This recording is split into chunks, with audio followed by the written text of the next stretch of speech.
Chapter 868. Lifespan of trillions of years. After listening to the words of Sichuan Old Immortal, the expression of Xianyuan Human Venerable fluctuated between brightness and darkness.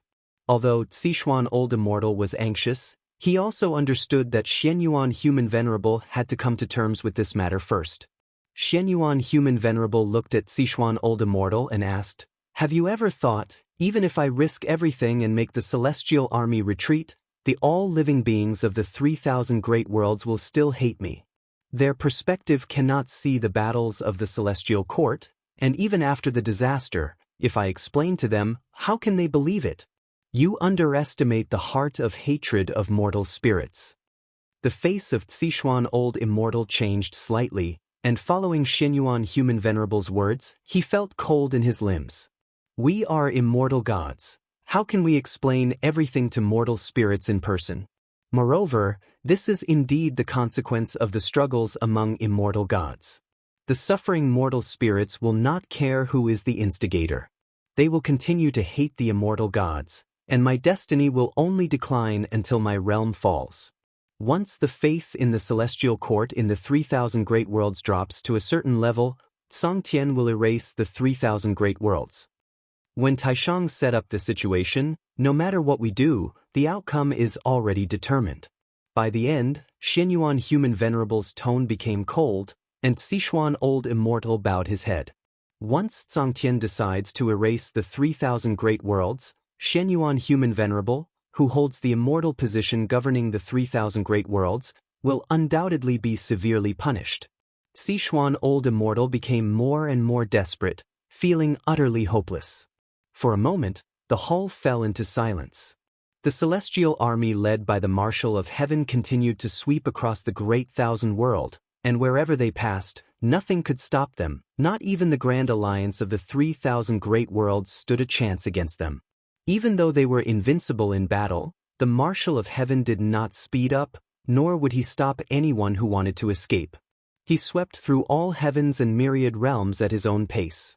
Every world they passed became shrouded in darkness, and as the faith in the heavenly Tao among all living beings grew weaker, the celestial Tao light layer that protected the world also weakened, granting more opportunities for invasion by the dark heavenly court, chaos evil demons, and Yin ghost gods. There were many great powers like Li Ya who, not daring to confront the celestial court, chose to save all beings. They began to fight against the dark heavenly court and chaos evil demons, and thus the news of the dark powers' invasion spread in the 3,000 great worlds, leading to more speculation among the various forces. This catastrophe was not just the celestial court targeting the 3,000 great worlds. There might be a greater conspiracy hidden behind it. Guan, who had long seen through everything, did not think too much about it. He continued to wander across different worlds, saving suffering souls and plundering the lifespan of evil demons. The world is cruel, and all beings are miserable. Guan only saves those within his sight. 1,000 years quickly passed.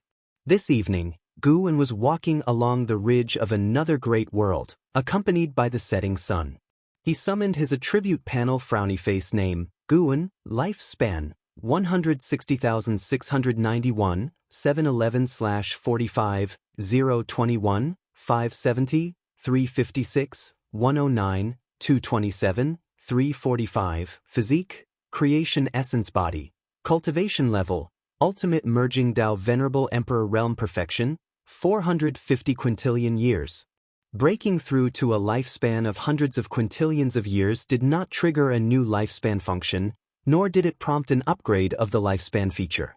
He didn't mind this point, just the sight of his lifespan skyrocketing was already a source of joy. The last breakthrough only took him 22 quintillion years of lifespan, and now it has increased more than 200-fold. How wealthy! He felt that he could break through at any time, but at the thought of the Saint Realm, he still felt it was not enough. Anyway, now it's still the early stages of the battle between human gods, so he doesn't have to rush to break through. Breaking through too early would bring about variables. Get through this tribulation first, as this calamity wasn't aimed at him. Guan turned his head to look at the distant setting sun, above which the celestial vault was dark blue, and below the setting sun, the land seemed to be under flames, like a line dividing two worlds. The evil demons in this world were more numerous than in the previous great world, but since there were many outer heaven cultivators coming to aid and save, he was not in a hurry. This world had good opportunities and would give birth to an immortal god who passed the heavenly Tao assessment, just like Li Xuanmiao. Unfortunately, as the involvement of cause and effect in the 3,000 great worlds increased, his future became fragile, and he was likely to be destroyed along with the 3,000 great worlds, with a destiny to ascend to immortality shattered like a mirage. Through his cause and effect, Gu sensed the changes in destiny. The endless cause and effect made the branches of destiny extend infinitely. The path of destiny was more complex than people usually imagined. Those who spied on destiny thought they could see through it. However, as their realms improved, the destinies they saw would keep advancing, indicating that there always existed destiny lines that their current realm couldn't see. Guan wondered if there might be destiny lines even the Supreme Emperor of Ultimate Merging Tao couldn't see. In his eyes, the fate of the 3,000 great worlds being wiped out by Tsangtian was becoming increasingly clear, signifying that the 3,000 great worlds were on the path to destruction. Tsangtian will not only destroy the 3,000 great worlds but also wipe out the dark creatures roaming within them. Even if one escapes the 3,000 great worlds, as long as they possess the cause and effect of the heavenly Tao, it's difficult to escape. Guan wanted to protect the celestial spirit great world, so he must stop Tsangtian. As for Tsangtian, it is nothing more than the will of the celestial emperor. Facing Tsangtian is akin to confronting the celestial emperor. Guan had already prepared to face the celestial emperor. He decided to break through before Tsangtian could destroy the 3,000 great worlds, and he would go deep into the chaos, as far away from the heavenly Tao as possible. Gu and his steps did not stop, and gradually he returned to the Taoist field of the beginningless. He arrived at the mountaintop courtyard wherein Zizai had long been waiting. Ancestor, the immortal gods are about to arrive. Wu Xie and the others are preparing to set up a formation in the outer heaven. Do you agree? And Zizai approached and asked. Guan replied, if they wish to go, let them. What is coming is not the true immortal gods. Not the true immortal gods? And Zizai was puzzled. You will understand in the future. Guan left these words and walked towards his room. And Zizai looked at Guan's back, feeling that in the past millennium, the ancestor had become more mysterious and distant. Previously, the ancestor always had a gentle smile, but now his smiles were fewer. Could it be related to the immortal gods sweeping the 3,000 great worlds? And Zizai thought inwardly, but he dared not ask more. He turned and left to meet Wu Xie. Sar the Ovalfire. Net website on Google to access chapters of novels early and in the highest quality. The next morning, Guan descended the mountain, and Zue had already been waiting for him on the mountain path, quickly bowing to greet him. Follow me. Guan responded briefly, prepared to take Zue to a secluded place and teach him the immortal emperor's eye cultivation. Meanwhile, in another corner of the celestial spirit great world, atop the mountains, a black rift appeared in the celestial vault, interwoven with lightning, terrifying and eerie, scaring away the birds in the forest below. Soon, a figure stepped out of the black rift.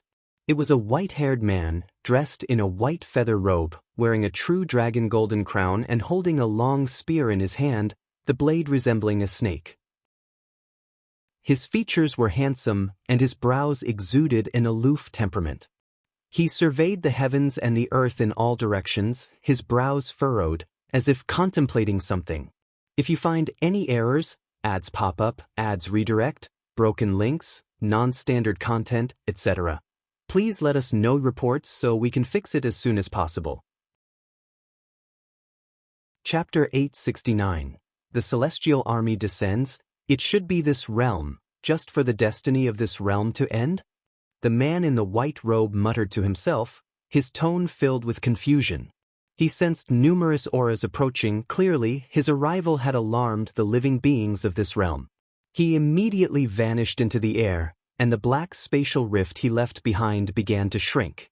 By the time a group of cultivators arrived, the rift had already narrowed significantly. Has someone ascended? Hard to say. The aura just now was terrifying, unlike that of an ascender. Could it be an invasion by immortal gods?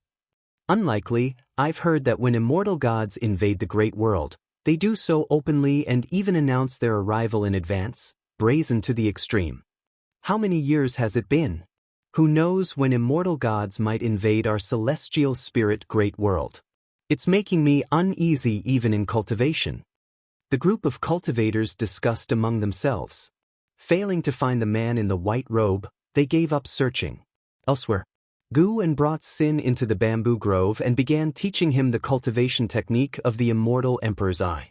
This bamboo grove had been set with a restriction by him, capable of blocking divine sense, ensuring that the aura inside wouldn't leak out, allowing Sin to cultivate the immortal Emperor's Eye in peace here. Sin indeed had talent in the immortal Emperor's Eye, with better comprehension than an Exin. After just a month of teaching by Groom, he could start to comprehend on his own. Afterward, Groom no longer concerned himself with him, continuing on his path of harvesting life spans. The celestial army rampaged unchecked, world after world within the great 1,000 worlds fell. The alliance formed by the 3,000 great worlds stood no chance against the immortal gods. Cultivators from the celestial spirit great world who went to battle fled back, bringing with them numerous reports. They spread the terror of the immortal gods, severely dampening the morale of all living beings. Those dreadful battles made the masses give up hope in resisting the immortal gods, replacing it with unease and fear. The celestial army was getting ever closer to the celestial spirit great world. Year after year passed. The fearsome legends about the immortal gods grew, making everyone feel as if the immortal gods were closing in. Under the weight of this terrifying pressure, more talents arose in the human world, as sects from all sides created momentum, portraying the geniuses they focused on cultivating as unparalleled talents born in response to the calamity. A millennium passed, and the immortal gods were not far from the celestial spirit great world. A great power proclaimed that at the latest, in 300 years, the immortal gods would descend upon the celestial spirit great world. Against this backdrop, more outer heaven visitors entered the world gate, some coming to support the celestial spirit great world, others to watch the battle and gather information. Groom paid no mind to the turbulent currents in the human world, instead quietly harvesting life spans, leaving hope amidst the lands bathed in blood. The cultivation techniques he left behind were all basic chi absorption techniques, which wouldn't be tainted by his cause and effect. As all living beings awaited anxiously, the immortal god army once again bathed a region of the great 1,000 worlds in blood. On the rolling thunderclouds above, the Marshal of Heaven stood atop the clouds, hands behind his back, coldly overlooking the scorched earth below, watching mountains collapse with an unchanged expression. S.E.A. the Novel Fire. NT website on Google to access chapters of novels early and in the highest quality. A celestial god appeared beside him out of thin air and spoke. Marshal, the living beings of this realm are less than 1 in 10. Should we proceed to the next great world? Yes. The Marshal of Heaven responded. The celestial god immediately took out a scroll, unfolded it to reveal the cosmic starry scenery, full of dazzling nebulas swirling, their number beyond estimation, constantly shifting, drawing close at times, then drifting away, dizzying to behold. The celestial god placed the scroll before the Marshal of Heaven, awaiting his selection. The Marshal of Heaven surveyed the landscape within the scroll, asking, "Has Emperor Xianqin been born in the celestial spirit great world?" The nebulae within the scroll symbolized the great 1,000 worlds, and the Marshal of Heaven only needed to focus on a great world to insight into this realm's general cause and effect through celestial Tao destiny. "There are indeed such rumors," the celestial god replied respectfully. The Marshal of Heaven waved his sleeve, storing the scroll back with the celestial god, saying, "This realm originates from the contest of the Son of Heaven, so let's go to the world where the Son of Heaven was born and give other innocent worlds more time to breathe." "As you command." The celestial god immediately accepted the order and turned to relay the command. The Marshal of Heaven still stood proudly on the clouds, overlooking the broken earth. Behind him gradually rose golden light, casting his countenance into darkness. The calamity of the celestial spirit great world was finally coming. In the dim heavens and earth, Zhang Buku meditated atop a mountain peak, fierce winds howling all around, thousands of bolts of lightning interweaving above his head, as if he were in hell. Suddenly, Zhang Buku opened his eyes, frowning, raising a hand to cover his chest. This feeling, could it be? A stern look flashed in Zhang Buku's eyes, and he instinctively wanted to stand, but a skeletal hand rested on his shoulder, preventing him from rising. He didn't need to turn to know who was behind him. The immortal gods are about to descend upon the great world from, I can't just wait. Zhang Buku said in a deep voice. The Emperor Bone Profound Venerable, with a terrifying and shocking posture, stood behind Zhang Buku, calmly stating, what you long for may already be gone, and that world has only brought you painful memories. Why bother? Besides, the immortal gods won't destroy that world. You can naturally go when they leave. Zhang Buku fell silent for a moment, saying, there are indeed many painful memories, but it's the place where I was born, and I once had beautiful memories. I don't want to watch it perish. He saw the faces of his father, Master Gu, and Leah flash through his mind. Time had passed so long, memories of the past had become distant, but he always wanted to return. Even if those familiar people were no longer there. Now is not the time to oppose the celestial court. Your task is to cultivate, to master the demon god body as soon as possible. The Emperor Bone Profound Venerable declared coldly, his tone leaving no room for doubt. Zhang Buku immediately tried to stand up, but no matter how hard he tried, he couldn't rise. If you don't let me go, even if I cultivate and succeed in the future, I'll hold a grudge against you. Zhang Buku gritted his teeth and said. The Emperor Bone Profound Venerable passed on cultivation techniques to him, clearly intending to nurture him, but Zhang Buku could never accept the Emperor Bone Profound Venerable, because the Emperor Bone Profound Venerable sought to destroy the heavenly Tao. Your grudge is your own, I don't care. Blame yourself for not being strong enough now to break free of my restraint. The Emperor Bone Profound Venerable mocked. Your world is destined for destruction. I welcome you to come seek revenge later. Hearing these words, Zhang Buku was furious. He was just about to say something when everything suddenly went black before him, and his consciousness plunged into emptiness. In the celestial spirit great world, in the depths of the universe, in front of the world gate, the celestial spirit god was meditating and cultivating. A golden light suddenly descended, shining upon him, startling him to open his eyes. He saw at the top of the universe above rolling thunderclouds, from which a beam of golden light pierced through, descending straight to the world gate. The celestial spirit god sensed a familiar heat. This was the celestial Tao golden light. The vast celestial court's destiny was descending. His complexion changed drastically. The celestial army had finally arrived. If you find any errors, ads pop up, ads redirect, broken links, non-standard content, etc., please let us know reports so we can fix it as soon as possible. Chapter 870. Last Chance. Bathed in the celestial Tao golden light, the shadow of the celestial spirit god stretched exceptionally long, while the shadow of the world gate beside him resembled an ancient and gigantic demon. He raised his head, looking towards the source of the golden light, and he saw a golden mountain descending with incredible speed. He frowned deeply, suppressing the fear in his heart, as he stood in place, waiting. Boom! A golden mountain descended with an unstoppable divine might, landing beside the world gate, making the once vast world gate appear insignificant before it. This was the first time the celestial spirit god had seen such a golden mountain. Had it not been for the immense destiny of the celestial court he sensed, he would have already fled. Instinctively, he looked towards the mountain's summit, trying to see if there was any sign of immortal gods, only for another golden mountain to descend. Behind that golden mountain, there was yet another golden mountain. One after another, golden mountains descended with the momentum to suppress all of creation, each one pressing upon the other, creating a grand spectacle that echoed throughout the universe to all living beings' souls, striking awe in all who heard it. Within the Taoist field of the beginningless, The sinner practicing the immortal emperor's eye within the bamboo forest looked up, surprise etched on his face. Not only him, but all disciples within the dojo were also alarmed, with many flying out from their respective cave mansions to see what was happening. Before the world gate, the celestial spirit god's robe fluttered, and the golden armor on him shimmered continually. He stared, astounded, as the golden mountains descended one after another, stacking upon each other, and with each additional mountain, the destiny of the celestial court he felt grew stronger. Finally, with a thud, he fell to his knees.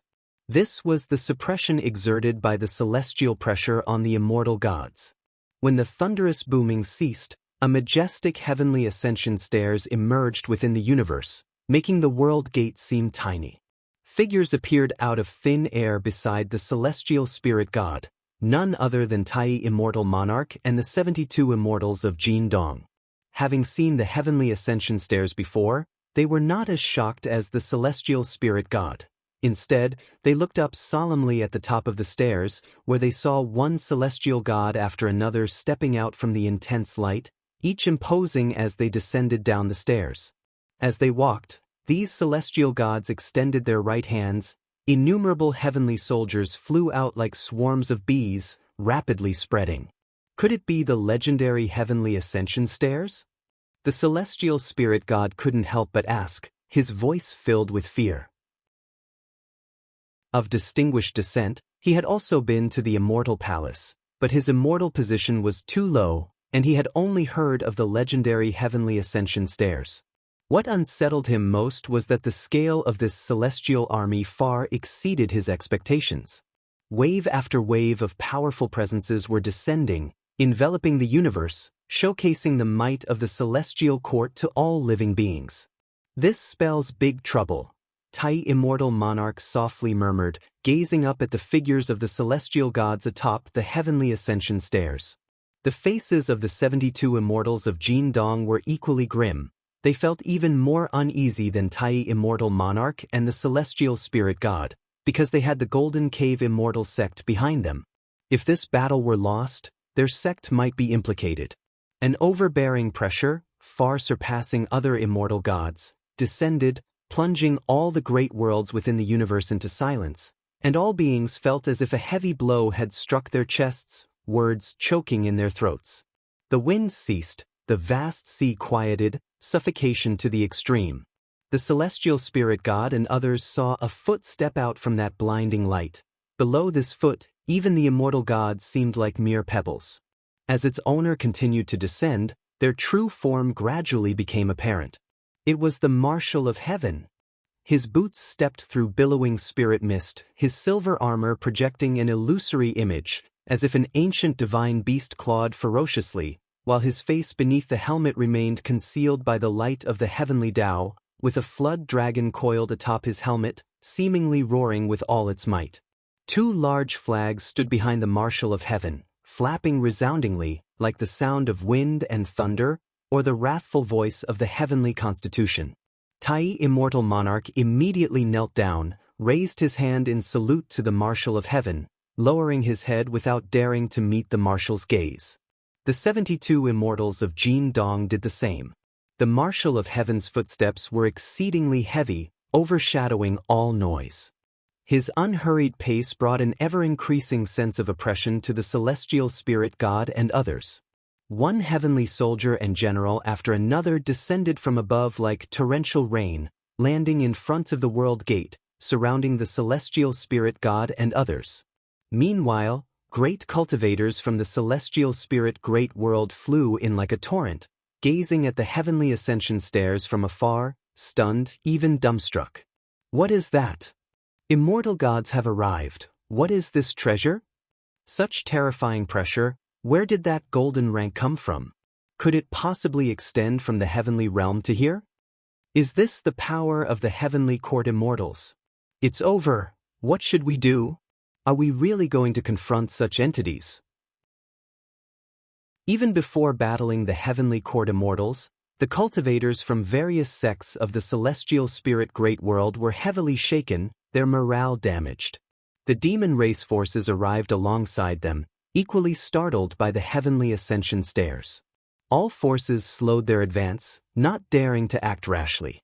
The alliance hierarchs of the Heavenly Spirit Tao Alliance arrived as well, as did Ji Xiaoyu and the former Demon Emperor, their eyes filled with wariness as they looked at the Heavenly Ascension stairs. See Teach Novel Fire. Net website on Google to access chapters of novels early and in the highest quality. With one glance at the Heavenly Ascension stairs, Ji Xiaoyu knew this battle was beyond their ability to withstand.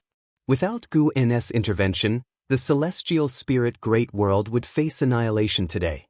The Celestial Spirit Great World was much stronger than before, but still far behind compared to the Nine Extremes Great World, unable to engage in a prolonged battle like the Nine Extremes. Countless gazes converged below the Heavenly Ascension stairs.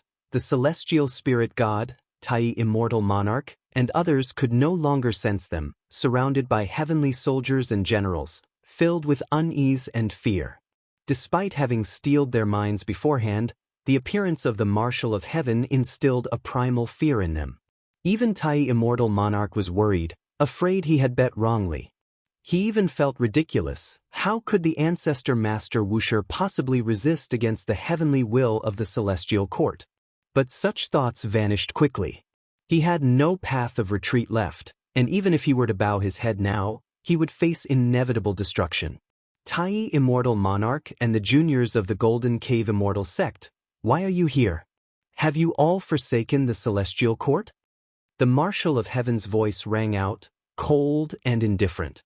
Tai Immortal Monarch quickly raised his head, saying, Marshal, you misunderstand, we are merely remaining in this realm to promote the Heavenly Tao. The 72 Immortals of Jin Dong kept their heads lowered, not daring to face the Marshal of Heaven. They had seen the Marshal of Heaven previously within the Celestial Court, but back then his aura had not been unleashed as thoroughly as today. Confronted with the full force of his presence, even their immortal positions felt unstable, and their destiny seemed ready to dissipate at any moment, filling them with combined fear and awe. Promote the Heavenly Tao?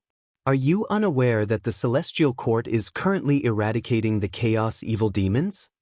The Marshal of Heaven's angry rebuke made the 72 Immortals of Jin Dong tremble in fear, and the Celestial Spirit God was equally alarmed, although the Marshal of Heaven was not directly addressing him, so he did not feel as deeply as the 72 Immortals of Jin Dong. Tai Immortal Monarch opened his mouth but could not speak. Once I come down, if you do not rise, I shall take it as your true intentions to promote the Heavenly Tao. The Marshal of Heaven continued, then immediately added, You who protect this Celestial Spirit Great World, I offer the same chance to you. As long as you stay hidden or depart quietly, I will not pursue your origins further. This statement was different from before. It was a warning. Within the garden of the Taoist field of the beginningless, Shen Zhen and Shangguan Xianer turned their heads to look at Ji Xiaoyu, who was lying beneath a tree reading a book, curious about how he would choose when facing such a terrifying divine might. If you find any errors, ads pop up, ads redirect, broken links, non-standard content, etc., please let us know reports so we can fix it as soon as possible. Chapter 871. Awakening Gu and pretended not to notice the glances from Xin Zhen and Shangguan Xianer, yet soon other disciples barged into the courtyard. Master, who was that immortal god shouting just now? What an arrogant tone. Master, he's using provocation tactics? There might be more hidden immortal gods in the dark. I think so too. Maybe he's here specifically for you, Master. Those who could come to this courtyard were all second-generation disciples. Compared to the honor of Wuxia, they were more concerned about Gu An's safety. With such rampant immortal gods, they couldn't help but worry. Especially over the past years, even disciples of Wuxia had gone to participate in the Grand Alliance of the 3,000 Worlds, faced immortal gods, and knew how terrifying their power was, completely deserving the description of unparalleled dominance. The courtyard became noisy, and Guan couldn't continue reading. He got up, looking at the chattering disciples, and said with a helpless smile, Why all the noise? Can what you see be more than what I see? With these words, everyone quieted down. The blood prison great saint had not spoken earlier, He felt that no matter how many immortal gods there were, they were not a match for his master. But seeing everyone worried about the master, he dared not say so, for fear of fanning the flames. He had observed for hundreds of millions of years and felt that the master, though verbally claiming fear of the celestial court, was not afraid at all. How long had it been since the heavenly court immortals appeared? The master still hadn't budged, absolutely unafraid of the immortal gods knocking on his door. Perhaps, when he spoke of fearing immortal gods, it was merely to prevent the disciples from becoming complacent. At least every time the blood prison great saint thought that the master might indeed be the strongest existence, he couldn't help but feel his blood boil, uncontrollably excited. "Master, what do you intend to do?" an Exian asked. She also had full confidence in Guin, but some matters, once done, would cause a lot of trouble, and she was unsure of Guin's considerations. Guin sighed helplessly and said, "Originally, I wanted to let all beings hone themselves, and when there was no retreat, I would step in. After all, the celestial spirit great world is the world of all beings. However, since this head of the heavenly gods is after me, I can only act in advance." Guin's words and demeanor were filled with discord, making the disciples secretly exclaim, "No wonder he's the master. At the very least, in the art of pretension, he's already reached the transformation realm. No wonder the books he writes are so enjoyable to read. Turns out he's writing about himself." The blood prison great saint suddenly got excited and yelled, "Master, ride on me to slay the gods and immortals." Everyone was still immersed in the heroic spirit of Guin's words, but upon hearing the blood prison great saint's words, their emotions were suddenly shattered. Jiang Shi glared, saying, "Blood prison great saint, does master need to ride you?" The others followed in mocking the blood prison great saint.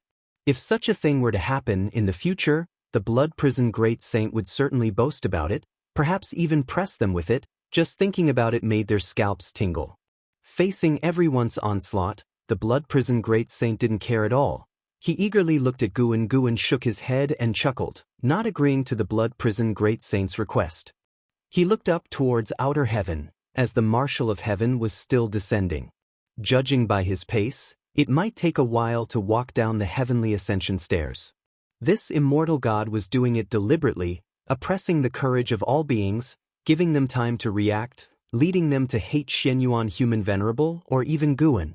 The ancestor Master Wuxia had safeguarded all living beings for countless years and had long become a guardian god in their hearts. Hearing the Marshal of Heaven's words, many beings were worried that the ancestor Master Wuxia would flee, breeding resentment in them. Guin could already sense the emotions of all beings, but he didn't mind. After all beings have diverse behaviors. Some hate him, some undoubtedly expect him, and some even wish he would leave, so they wouldn't have to join them in death. Now, not only the disciples in the courtyard, but also the beings of the Taoist field of the beginningless and the Nine-Spirit dynasty were anticipating Guin. Except for those beings who had gone to train in outer heaven, other beings all worshipped Guin, believing him to be the mightiest existence, hoping that he wouldn't lose. The words of the Marshal of Heaven filled the hearts of all beings in the Nine-Spirit continent with rage. At this moment, Tai, immortal monarch, celestial spirit god, and the 72 immortals of Jin Dong were struggling internally, facing the Marshal of Heaven's pressure with myriad emotions. They realized it was time to make a choice. If they remained kneeling, they would certainly be alienated by Guin in the future. But if they stood up, what if Guin wasn't a match for the Marshal of Heaven? After a brief silence, the celestial spirit god slowly rose. He wasn't betting on Guin's victory, but he had a reason he must stand up for. The heavenly soldiers, and the immortal gods on the heavenly ascension stairs seeing this scene, most of their faces showed disdain. Giving up an immortal god status just to resist the celestial court? Utterly foolish. The Marshal of Heaven's expression remained indifferent, not stopping his steps, looking down at Tai, immortal monarch. He could see through the cause and effect of the celestial spirit god and knew why he acted so. But Tai, immortal monarch, had no such reason.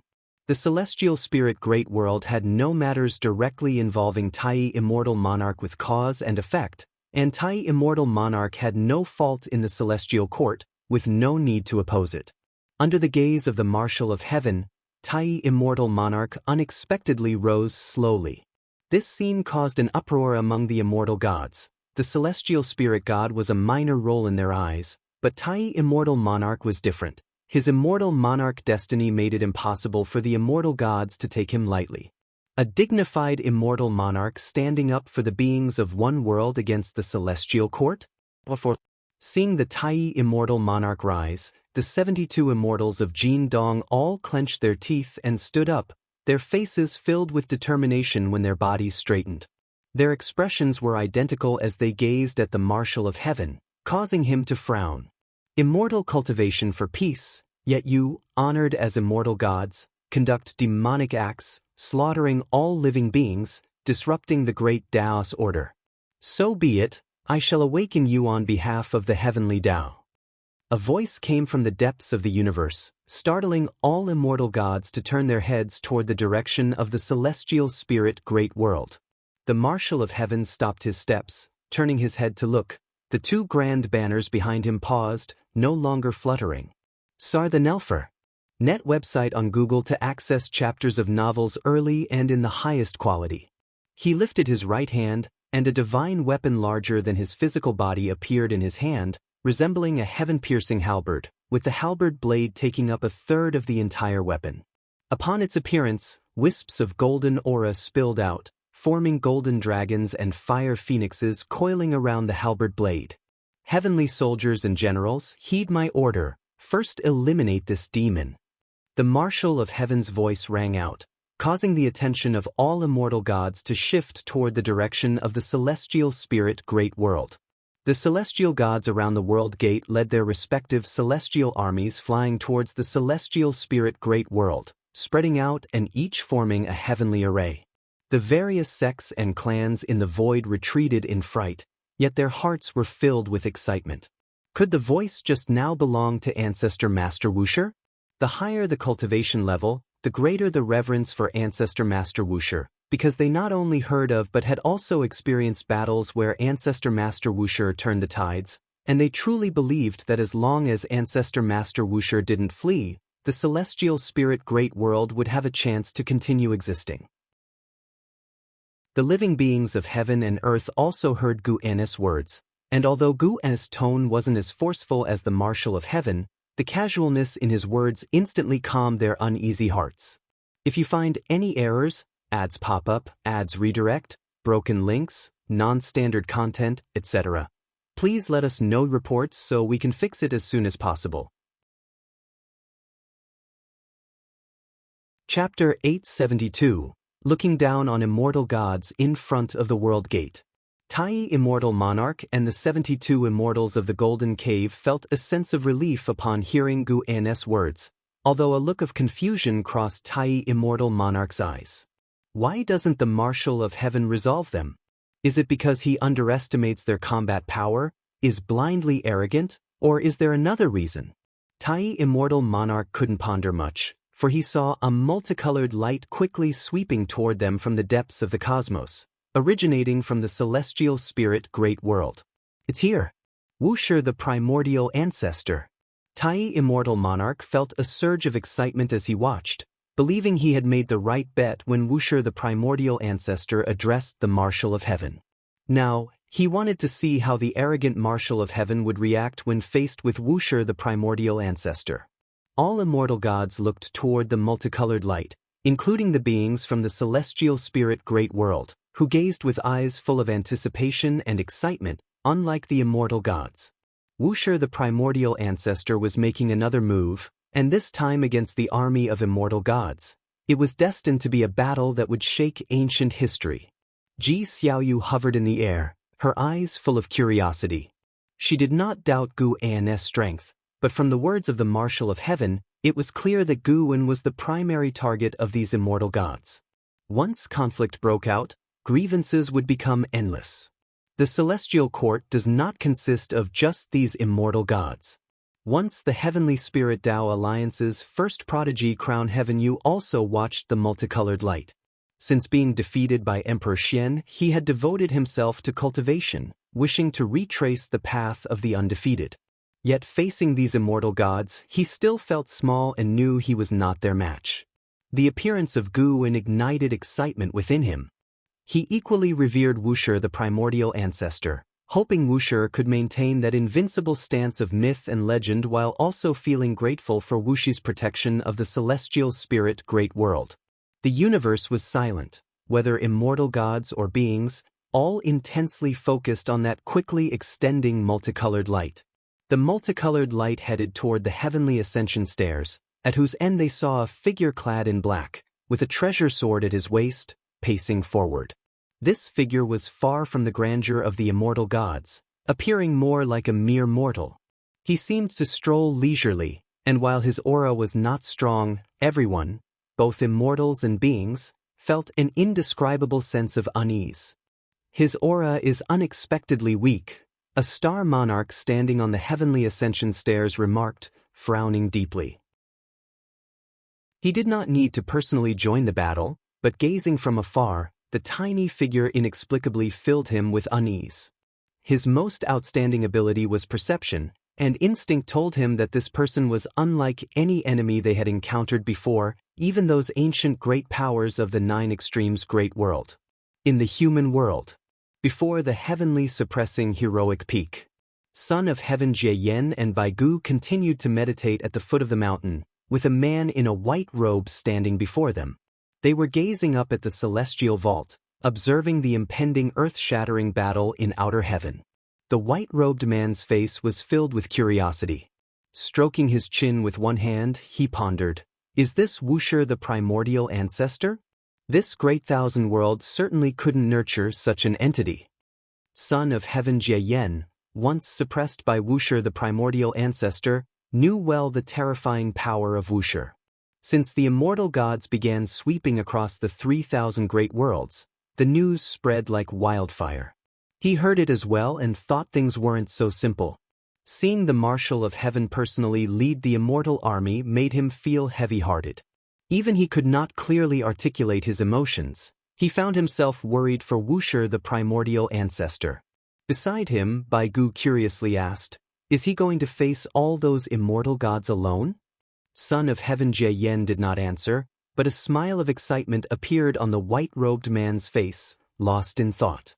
Meanwhile, one after another, celestial armies had already formed battle formations, charging toward the multicolored light. They would not allow mortals to approach the heavenly ascension stairs. Terrifying auras erupted from within them. The leading celestial army converged their destiny into a war god Dharma image larger than the stars, formed by the united destiny of 100,000 heavenly soldiers, soaring with murderous intent. This war god Dharma image raised a gigantic axe, striking angrily toward Groom, who was walking on the multicolored light. The axe strike drew all eyes, illuminating every realm in the universe. As the axe cleaved down, Tao's spiritual qi surged within the cosmos, and axe qi, imbued with terrifying heavenly Tao divine power, tore the void, slicing across. The hearts of all beings stopped. Their wide eyes and dilated pupils could not grasp this attack. However, as swiftly as the axe qi advanced, it vanished. Those with profound cultivation saw that the axe qi dispersed abruptly as it neared Wuxia the primordial ancestor. This scene caused immortal gods and countless heavenly soldiers to frown. Essia the novel of I.net website on Google to access chapters of novels early and in the highest quality. Groom continued to advance, not quickening his pace, just like the Marshal of Heaven who had descended the heavenly ascension stairs earlier.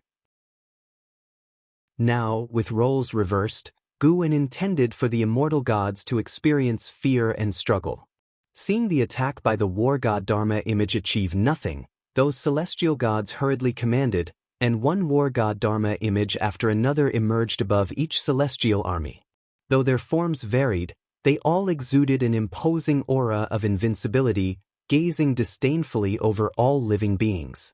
More than 1,000 war god Dharma images wielded their divine weapons, suddenly unleashing various divine skills, attacking Groom from all directions on the multicolored light, illuminating the entire universe.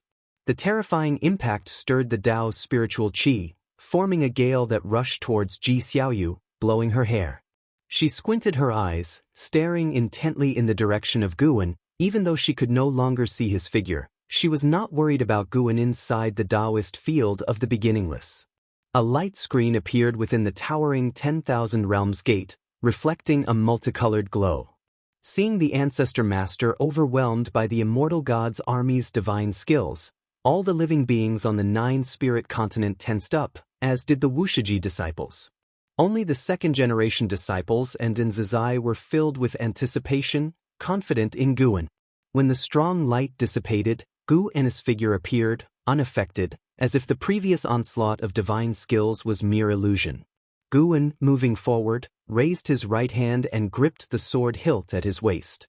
The beings from the celestial spirit great world, seeing he was unharmed, were all invigorated, some even gasping in low exclamations.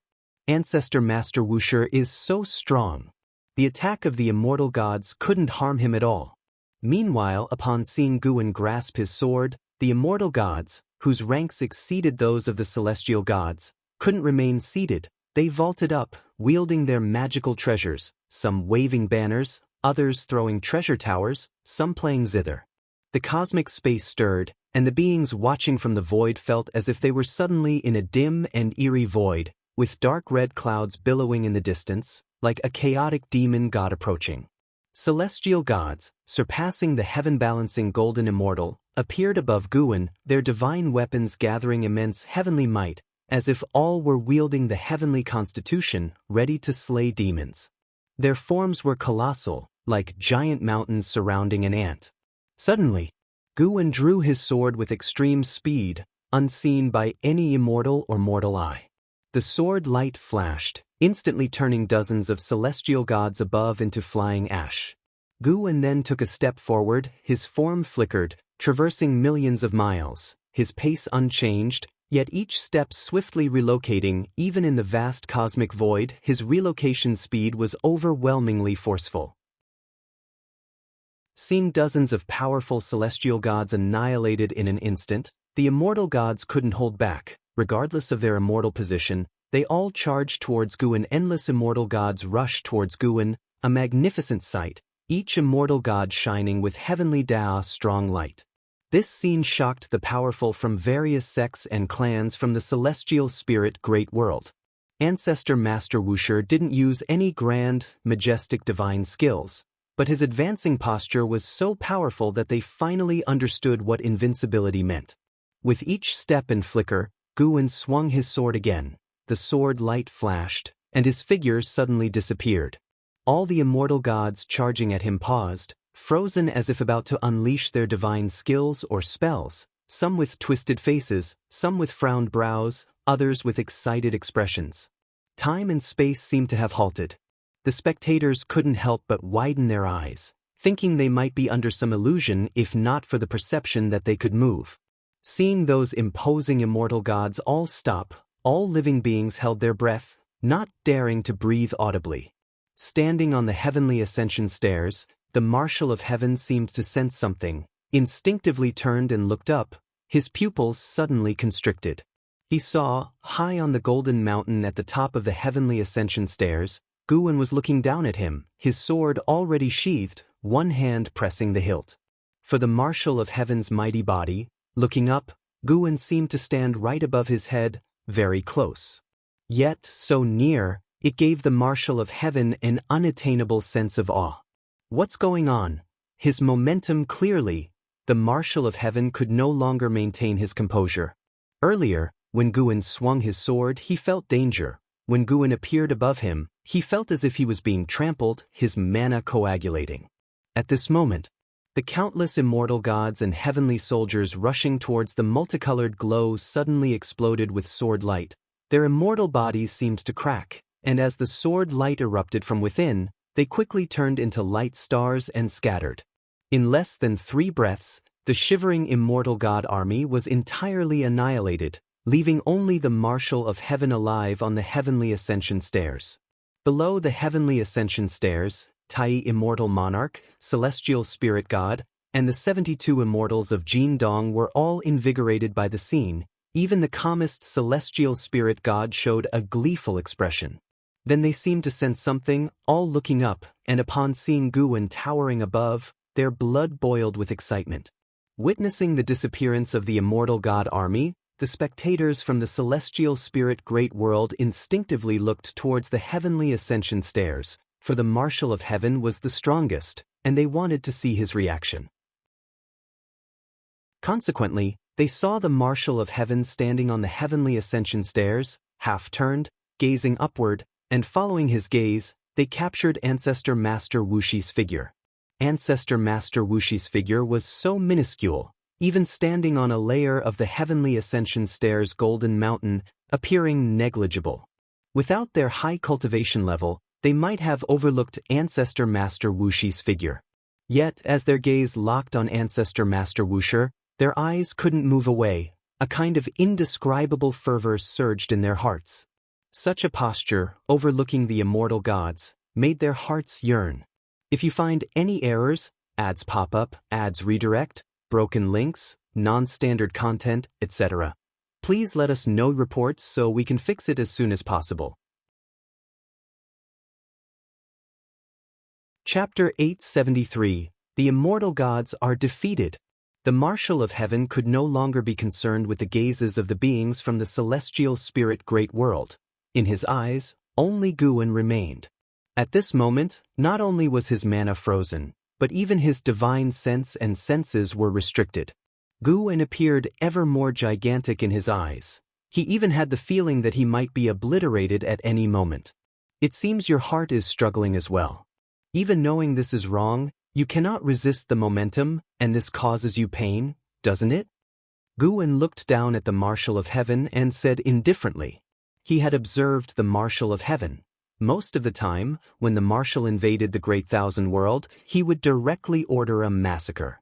If he encountered a Great Thousand World with deep foundations, he would wait first, force out the strongest, and only after subduing them would he issue the cleansing command.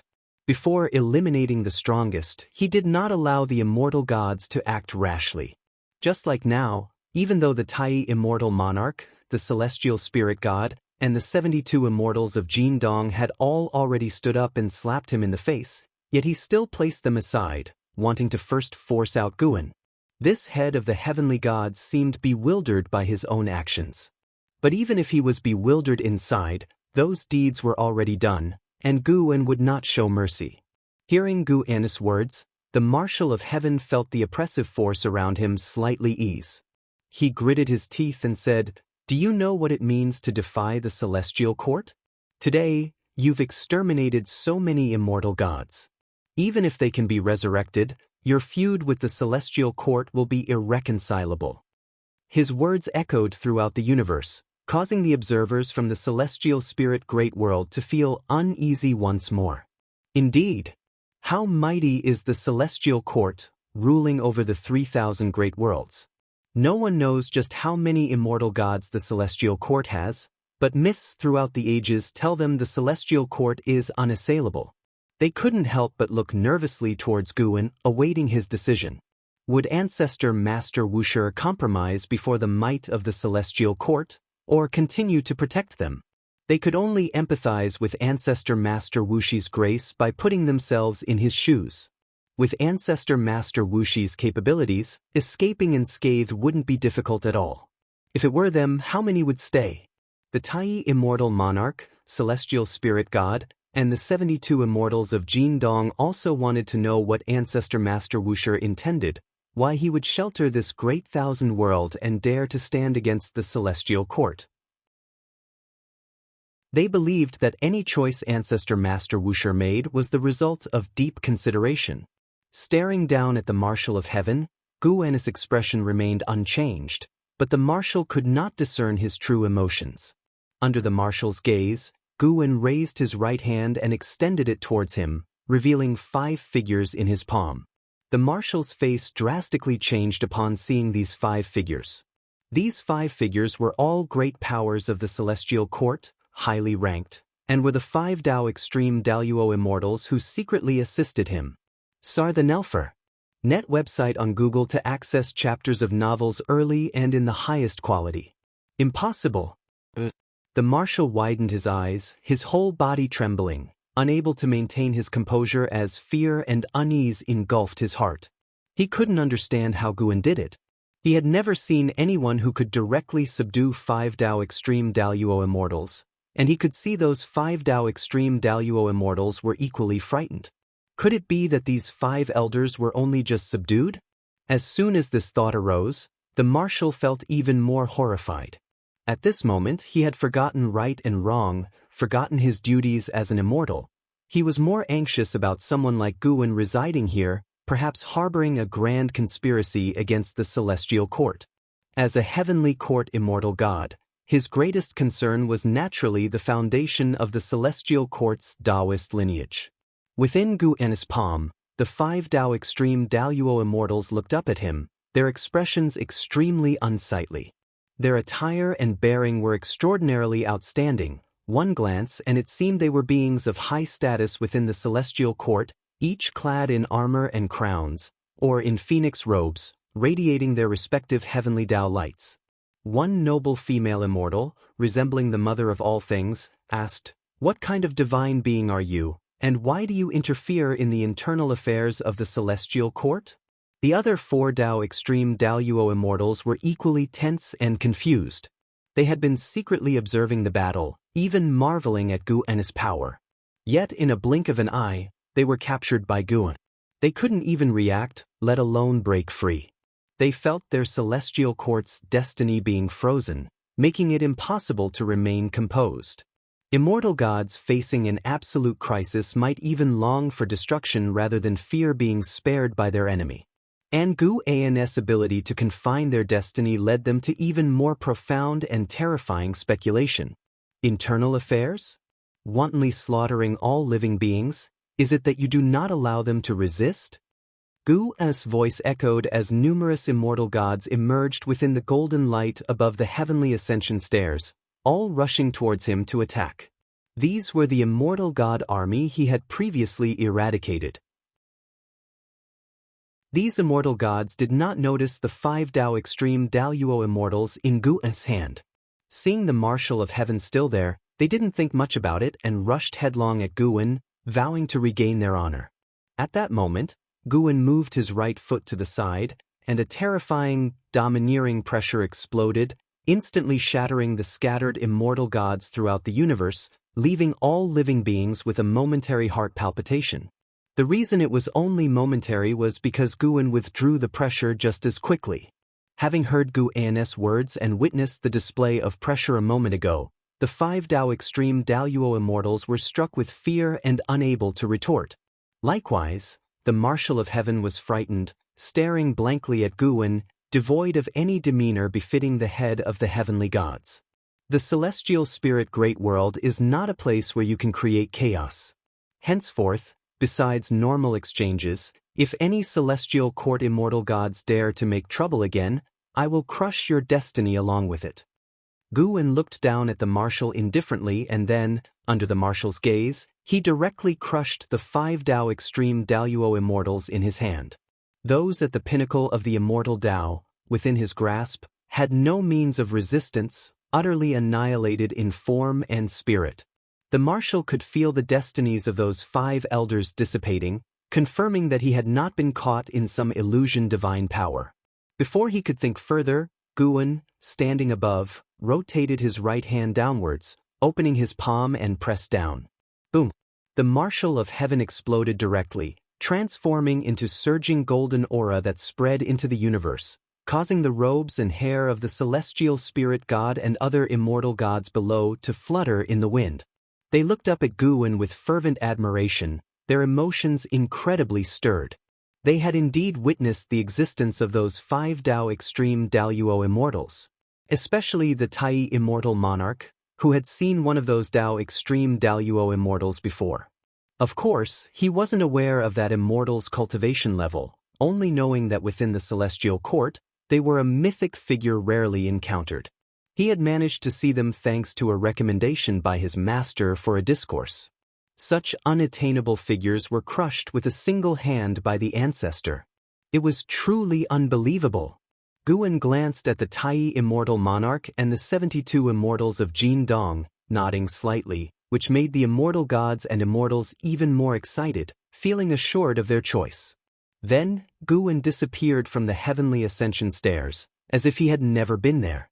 The universe fell silent, and the watchers from the celestial spirit great world gazed at the golden starlight left by the marshal's form, filled with unparalleled shock. Soon, they regained their clarity. The immortal gods were defeated. An emotion akin to a flash flood burst forth in the universe's void, throwing it into an uproar. If you find any errors, ads pop up, ads redirect, broken links, non-standard content, etc., please let us know reports so we can fix it as soon as possible. Chapter 874. The Vanishing Supreme. When Guan returned to the Taoist field of the beginningless, the entire nine-spirit continent remained silent. The creatures of the continent gazed at the light curtain inside the 10,000 Realms Gate, nervously waiting, fearing the celestial army would return in strength. Guan stepped into the courtyard, and the second-generation disciples, who were watching the battle, all turned around, their eyes full of surprise and admiration. "Master, won't the immortal gods come back?" The blood prison great saint asked first. He was not afraid but rather eager. The previous battle was too quick, and even though he had achieved the level of an innate golden immortal, he couldn't see the details clearly and felt unsatisfied. He even hoped that Guan would lead the Wuxia to attack the celestial court and turn the heavens upside down. Even the blood prison great saint, who acted recklessly, felt that the celestial court was overbearing and cruel, so much so that he couldn't stand it. If the master had the ability to overthrow the celestial court, it would be a blessing for all living beings. If heaven does not pity all living beings, why should living beings respect heaven? Guan replied, "They won't come back for a short time, but some troubles will still appear. However, you don't have to worry, you'll handle it." In this battle, he was not afraid of the consequences. Because the action of the immortal gods was not arranged by the celestial emperor, but by the heavenly emperor, he was wary of the celestial emperor, but not to the point of fear. As for the heavenly emperor, he paid him even less heed. The cultivation level of the supreme emperor of ultimate merging Tao in perfection is enough to give him confidence in protecting a part of the great thousand world. Even if truly forced out the celestial emperor, it would be no big deal to have the celestial spirit great world strip away the heavenly Tao. Guan already had the ability to help the celestial spirit great world replace its destiny and be reborn, but he didn't want to do so. If possible, he didn't want to bear so much responsibility. He hoped more that the environment of the heavenly Tao would improve, and that the celestial spirit great world could follow its own rules of heaven and earth to last forever. Hearing Guan's words, the disciples breathed a sigh of relief, and they began to express their emotions excitedly. Guan did not linger, returning to his room alone, letting them discuss freely. Meanwhile, on the other side of the world, before the heavenly suppressing heroic peak, the son of heaven Ji Yen looked up, eyes full of shock. He knew that the ancestor Master Wuxia was strong and had learned from him before, but seeing the ancestor Master Wuxia suppress 5 Tao extreme Daoyuo immortals with one hand, he still found it incredible. With such strength, even some celestial Tao venerable may not achieve it. The ancestor Master Wuxia is definitely an ancient being with great background who can still stay within the heavenly Tao, even if he doesn't belong to the celestial court now. That may not have been the case before. No wonder the ancestor Master Wuxia is unafraid of the celestial court. Perhaps in his eyes, these schemes of the heavenly emperor cannot even reach the stage. Is the ancestor Master Wuxia some celestial Tao venerable who has stepped down? The white-robed man in front sighed, turning his head to look at the son of heaven Ji Yen with a playful expression. The son of heaven Ji Yen said calmly, "Like you? Red Dust Supreme."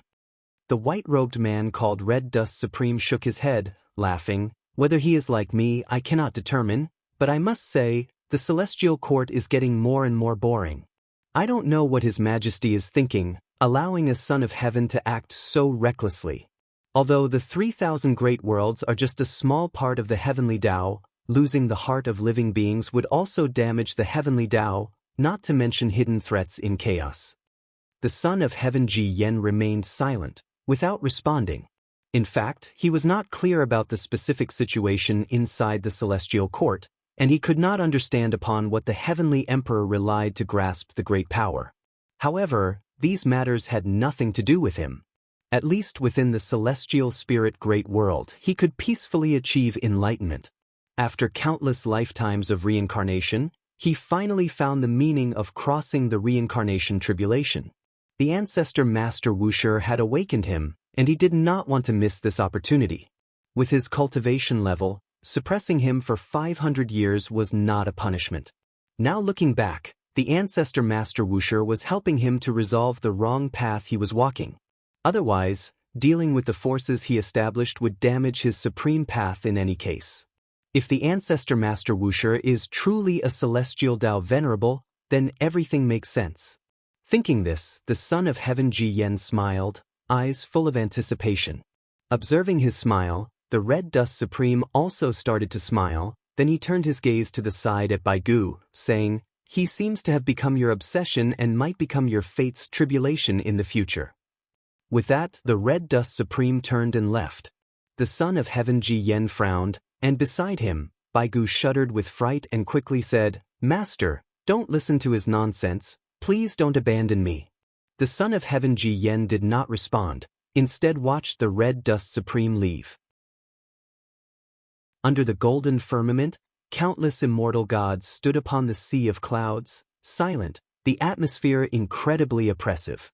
At the forefront, Marshal of Heaven stood side by side with 5 Tao Extreme Daluo immortals, all staring down at the light sea beneath the clouds, each with a grim expression. The ancestor Master Wuxia shattered their pride, leaving them uneasy and fearful. They worried about the celestial court and also about themselves individually. They dared not attack the celestial spirit great world again, but this battle would definitely be reported within the celestial court. More importantly, who exactly was the ancestor Master Wuxia? From the words of the ancestor Master Wuxia, he did not seem hostile to the celestial court, yet he also did not fear the celestial court. What does this imply? It implies that the ancestor Master Wuxia possesses unimaginable cultivation and has some kind of connection with the celestial court. At this moment, they couldn't avoid developing the same thoughts as the son of heaven Ji Yen and the Red Dust Supreme, wondering if the ancestor Master Wuxia was a form of some celestial Tao venerable. The exact age of the heavenly Tao's existence is unknown to any immortal. Throughout the vast sea of eons, many celestial Tao venerable have been born, and quite a few have disappeared. Even celestial Tao venerable themselves do not know how many truly came to be. The Marshal of Heaven took a deep breath and asked, "Seniors, how should we proceed with this matter?" A tall white-haired Taoist calmly said, "Continue to clear the evil demons, leave the celestial spirit great world for now. I will report the matter to His Highness for him to decide. Your goal is to cleanse the 3,000 great worlds of evil demons. You cannot stop." Hearing this, the Marshal of Heaven frowned, secretly dissatisfied. Faced with an enemy like this, yet still not sparing the living beings of other great thousand worlds? Is it necessary to go to such lengths to eliminate a few sons of heaven? The female immortal among the 5 Tao Extreme Daluo immortals glanced at the Marshal of Heaven and said, "Why aren't you acting?" The Marshal of Heaven immediately saluted, then led the vast army of immortal gods into the bright sea of light below, their figures quickly disappearing. The 5 Tao Extreme Daluo immortals remained standing on the clouds, without speaking, instead locked in prolonged silence. After Guan disappeared, the uproar in the universe lasted several hours, as powerhouses from various sects and races feared the return of the immortal gods, sending some creatures to bring back the news within heaven and earth. Soon, the news of the ancestor Master Wuxia annihilating the immortal gods spread through the human world like a raging storm. Sarthanel Fire. NT website on Google to access chapters of novels early and in the highest quality. In this era, the ancestor Master Wuxia was already a nebulous legend, but today, the declaration of the Marshal of Heaven and that terrifying heavenly power threw all beings into despair and fear, while the ancestor Master Wuxia emerged as in fabled myth, standing out in times of danger for heaven and earth. All beings were eager to see the outcome of this battle, and the result did not disappoint them. It even pleasantly surprised them. If you find any errors, ads pop up, ads redirect, broken links, non-standard content, etc., please let us know reports so we can fix it as soon as possible. Chapter 875. Supreme Arrival. At noon, Xiaolan arrived within the city of the Xiao family, the streets bustling with the Xiao family clansmen, lively and vibrant. Have you heard? Ancestor Master Wuxia wiped out the invading immortal gods single-handedly. The frightening pressure that day was indeed real. I thought the heavens and earth were going to be destroyed. I didn't expect the legend to be true. Ancestor Master Wuxia is truly that powerful. If I can't witness the elegance of Ancestor Master Wuxia in this life, that would be a great regret. It's said that our Xiao family's primordial ancestor has some connection with Ancestor Master Wuxia. I wonder if it's true. Xiaolan concealed her qi, her face covered with a light veil. No one recognized her true identity. She wasn't the only one with such disguise. The Xiao family city was not only active with Xiao family members but also many outsiders. Listening to the discussions around her, Xiaolan felt a surge of emotion in her heart. Elder brother, you have saved the world once again. But this time, are you truly not afraid of trouble from the Celestial Court? Or, do you have some connection with the Celestial Court? Xiaolan also entertained thoughts similar to Son of Heaven Jieyan's. After all, the Celestial Court is the absolute ruler of the 3,000 great worlds. How could anyone possess power surpassing the Celestial Court? Guan is unafraid. He must have some backing, definitely not relying solely on his own strength. Speaking of which, even though she already has multiple lifetimes of cause and effect with Guan, she still doesn't know the origin of Guan. Xiaolan let go of her distractions and continued strolling. She came out mainly to experience the passion of all living beings. She felt that the hearts of all people were also a form of strength. Understanding this might aid her in better enlightenment. The excitement and shock brought to all living beings by Ancestor Master Wuxia continued to spread until it covered the entire human world. Meanwhile, the Heavenly Spirit Tao Alliance still led the strong from various sects and clans to guard against threats from outer heaven, preventing the invasion of immortal gods. Those outer heavenly creatures that had infiltrated the celestial spirit great world were retreating with their messages. In the ensuing years, news of the crushing defeat of the army of immortal gods spread rapidly to other great thousand worlds, bringing great hope to them. It turns out immortal gods are not invincible. At least, the celestial spirit great world successfully defended itself. But the good times didn't last long, as the Marshal of Heaven led the army of immortal gods to invade another great thousand world. That world demonstrated a tenacious fighting spirit but unfortunately did not obtain the same outcome as the celestial spirit great world, ultimately being massacred and obliterated. Fear once again shrouded the 3,000 great worlds. The Heavenly Spirit Tao Alliance, upon knowing the army of immortal gods invaded other great thousand worlds, felt relieved knowing the celestial spirit great world had survived this calamity. Yet, thinking of the other great thousand worlds still suffering, they were still not completely at ease. On this day, nearing noon, Guan came to the Heavenly Spirit Tao Alliance and drank with Ji Xiaoyu in a small pavilion within the mountain forest, chatting about worldly affairs. After deliberation, the Alliance hierarchs finally decided to send disciples to support other great thousand worlds and regroup a grand alliance of the great thousand worlds. However, they didn't force the disciples to volunteer. To my surprise, many disciples wanted to volunteer, and many mentioned you when enrolling, saying they want to be like you. As Ji Xiaoyu spoke, she looked at Guan, her heart filled with emotion. Guan truly changed the great thousand worlds, not just in strength but also in ethos. Once, the celestial spirit great world preached survival of the fittest, without so many brave and righteous individuals. With the celestial spirit great world now secure, there's no need to risk danger, yet many disciples from the Heavenly Spirit Tao Alliance still wish to go forth.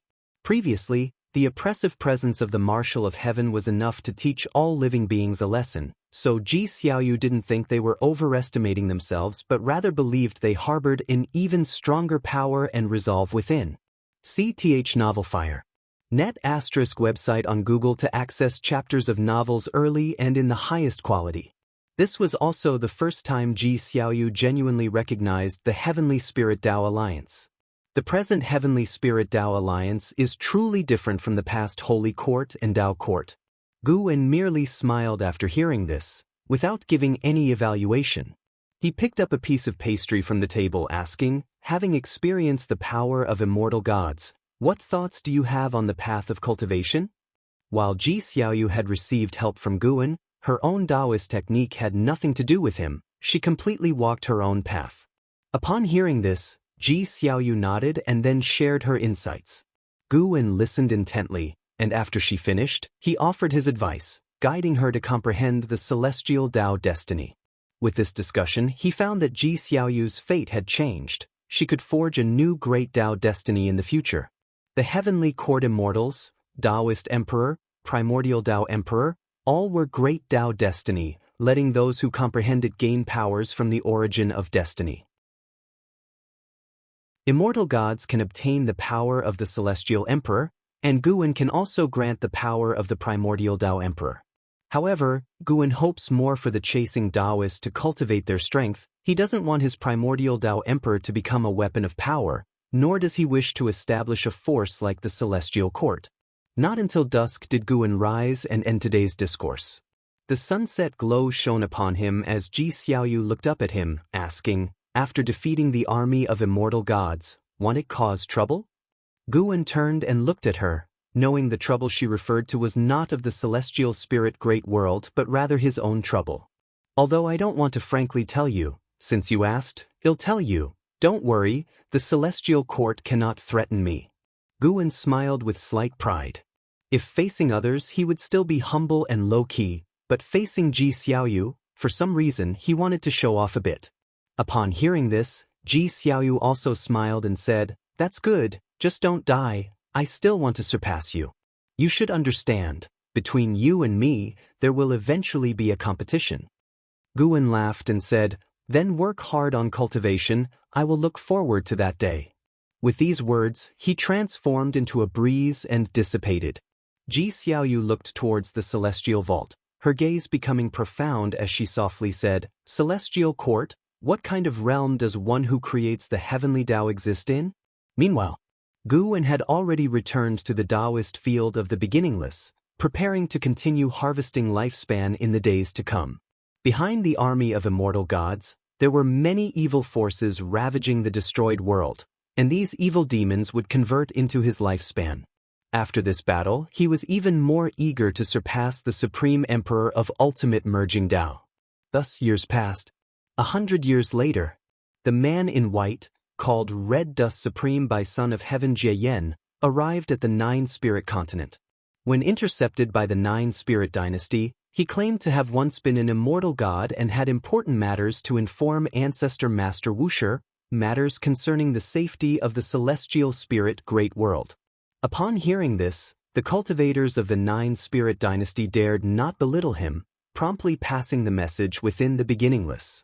An hour later, Zizai led the Red Dust Supreme into the no-beginning territory. Throughout the journey, the Red Dust Supreme looked around with curiosity at everything along the way. He was curious not about the mountains and rivers but rather about the spiritual energy and Tao intent of this dojo. This place can be entirely deemed a holy land of cultivation, absolutely not innate. Ancestor Master Wushi's ability to craft such a holy land garnered some of his admiration. If you find any errors, ads pop up, ads redirect, broken links, non-standard content, etc., please let us know report so we can fix it as soon as possible.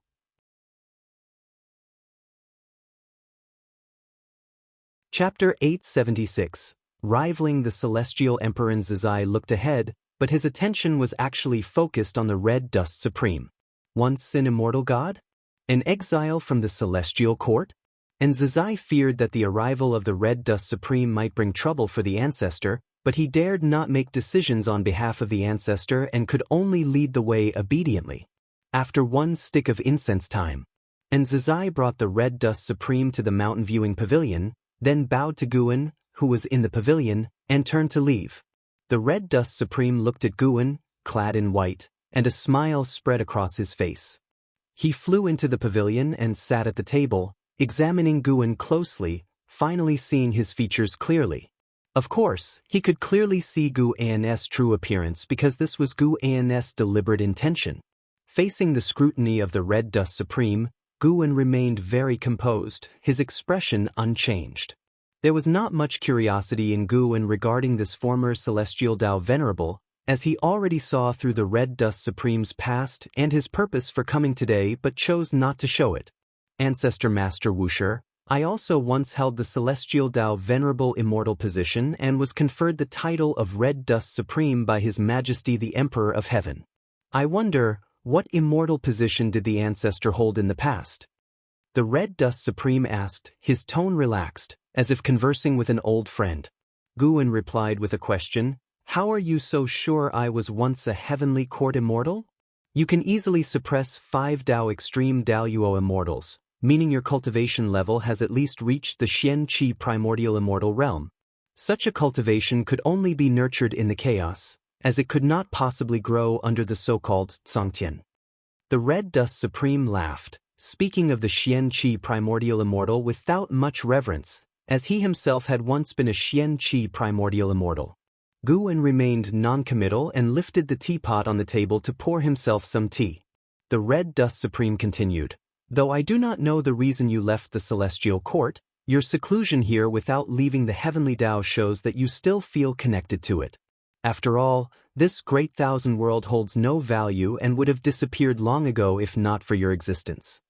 However, I must remind you, this time the immortal God's operation is different from the past because it is not in the style of His Majesty the Celestial Emperor. It appears that some son of heaven has taken control.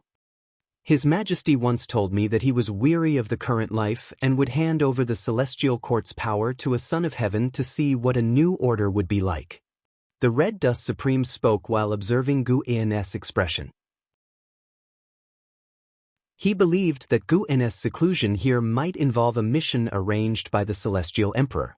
He continued, "His Majesty also said a word, that to wield the power of the Celestial Court, a son of heaven must first have strength rivaling his own.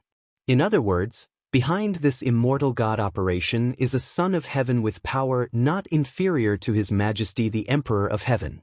As far as I know, before I left the Celestial Court, there were only a few sons of heaven with such potential, backed by intricate and terrifying forces." Listening to this, Guin remained unchanged in expression but felt a hint of sentiment inside. "Tai Hao indeed. You truly like to play games, not to mention the Son of Heaven. Aside from me, there's no one at your realm within the heavenly Tao, especially since you stand at the perfection realm of the Supreme Emperor of Ultimate Merging Tao." Guin became more certain that the Celestial Emperor was watching this grand spectacle unfold. Fortunately, he was discreet when seizing longevity. It seems his days of facing the Celestial Emperor are drawing closer. How should he face the Celestial Emperor when that time comes? Guin pondered over this question. The Red Dust Supreme, unable to read his expression, said, "After this battle, you have caught the eye of that Son of Heaven. The absence of the immortal God's army further emphasizes this point. Perhaps that Son of Heaven is considering which celestial Tao venerable to send against you." Guin lifted his gaze and asked, "Are you telling me this in hopes that I flee quickly?" The Red Dust Supreme laughed. "You and I have already left the Celestial Court, and now you are being targeted by those in power there. Going forward, you will have no place to live within the heavenly Tao. Why not come with me to a place that might be the great Tao's hope?" Guin narrowed his eyes and asked, "Where?" "You should have heard of the Eternal. The Celestial Court has always watched them but knows little, for the Eternal resides within the chaos. Once beyond the heavenly Tao's bounds, even immortal gods can perish, so few immortal gods willingly seek intelligence there." The Red Dust Supreme, seeing no rejection from Guin, continued, "To be honest, I have been to the Eternal. The eternal Tao extreme is just one of the Taoist lineages there. In that place, there is no life or death, everyone is equal. The eternal does not actually aspire to absorb outsiders. It's only some entities within the eternal Tao extreme harboring ulterior motives, seeking extremes, who will eventually be chastised by the eternal. Eternal, Guan muttered, thinking that this so-called eternal feels akin to Tsongken, both being Tongxian venerable spirits of someone. The Red Dust Supreme said, though it's unclear why you descended to the lower realm, from your secluded stance, you seem tired of the heavenly Taoist laws. Why not go to the eternal together? With your cultivation, you could even bring the celestial spirit great world, and I can guide the way. Guan shook his head and said, the eternal may be great, but the heavenly Tao is not bad either. After all, I was born of the heavenly Tao. If you think the heavenly Tao is lacking, you should strive to change it, not evade. Of course, everyone has the right to choose their own path. Hearing this, the Red Dust Supreme frowned. You must know the foundation of the celestial court. Even a celestial Tao venerable is like an ant before it. Throughout history, we cannot quantify the number of celestial Tao venerables born, not to mention there exists power within the celestial court not inferior to that of a celestial Tao venerable. The Red Dust Supreme tried to persuade once more, but regardless of his words, Guan stayed firm in his refusal. Ultimately, the Red Dust Supreme had no choice but to abandon his persuasion. The two chatted for a bit, then Guan gave a word of seeing him out. Before leaving, the Red Dust Supreme looked at the mountains outside the pavilion and asked, Ancestor Master Wusher, why did you create such a holy land of cultivation? He felt that the creation of the Taoist field of the beginningless was extremely potent, not even inferior to cultivation grounds within the celestial court. Unfortunately, his mortal body could not perceive how its creation came to be. Guan chuckled softly, there aren't so many reasons. Initially, it was meant to be a place to live. Later, after taking in disciples, it necessitated improvements. Eventually, disciples also took in disciples, which led to today's scenery. He spoke casually, yet it sent a tremor through the Red Dust Supreme's heart. The Red Dust Supreme gave Guan a deep look, then leaped out of the mountain viewing pavilion and swiftly flew toward the horizon, vanishing from sight. Guan remained seated, deciding to finish the pot of tea before him. Such good tea needed to be savored slowly. After a while, a figure appeared outside the mountain viewing pavilion. It was Nzizai. Nzizai entered the pavilion, hesitated for a moment, and asked, Ancestor, many Wushiji disciples wish to go out to help other great thousand worlds. Should I stop them? Having witnessed the formidable strength of the immortal god's army, he feared the younger generation would head to their deaths. But Guan's actions filled the Wusher from top to bottom with fervor. Many disciples wished to become saviors like him, including his most valued disciple, Wu Xie. Tia the novel at website on Google to access chapters of novels early and in the highest quality. If you find any errors, ads pop up, ads redirect, broken links, non-standard content, etc., please let us know reports so we can fix it as soon as possible. Chapter 877, New Lifespan Breakthrough. It's still the same as before. If you want to go out, you'd better think it through. Dying out there offers no return. Wanting to achieve your own justice is a good thing, but those who die on the path of cultivation due to overestimating themselves are as numerous as the stars. I can't and won't protect every disciple venturing outside. Guan stood up softly and said, stretching lazily like a mortal, his posture relaxed. And Nzizai listened and earnestly said, I will tell them. If they insist on going out, then they must accept life and death as each is ordained by the celestial mandate. Guan nodded, then walked towards him, leaving the mountain viewing pavilion. The two passed by each other, and Nzizai turned to watch the ancestor depart. He recalled the great battle from many years ago, still feeling some excitement in his heart. To what heights must one cultivate to regard immortal gods as nothing? Back then, Guan not only defeated the army of the immortal gods but crushed them with absolute power, making it unimaginable how strong he truly was. In that battle, Guan didn't even use his great divine power, winning with ease. And Zizai was very curious what kind of terrifying scene would occur if he unleashed the myriad supreme palm with full force. Perhaps the vast celestial spirit great world would instantaneously be obliterated? Watching as Gu An's figure disappeared into the mountain woods, and Zizai retracted his gaze, leaping swiftly over the mountain peaks. Birds in the forest soared towards the sky, the celestial vault vast, demonstrating the grandeur of the heavens and earth. Before it, everything seems insignificant, easily erased, because there exists a force within the universe. This force is called time. With the passage of time akin to a shuttle, the celestial spirit great world recovered its peace after a calamity, and the human world once again brimmed with different, exciting tales. New prodigies emerged brilliantly, some great powers renowned throughout the world. If not for the occasional news reaching the celestial spirit great world, all living beings might forget that the Great Thousand World was still amid tribulation.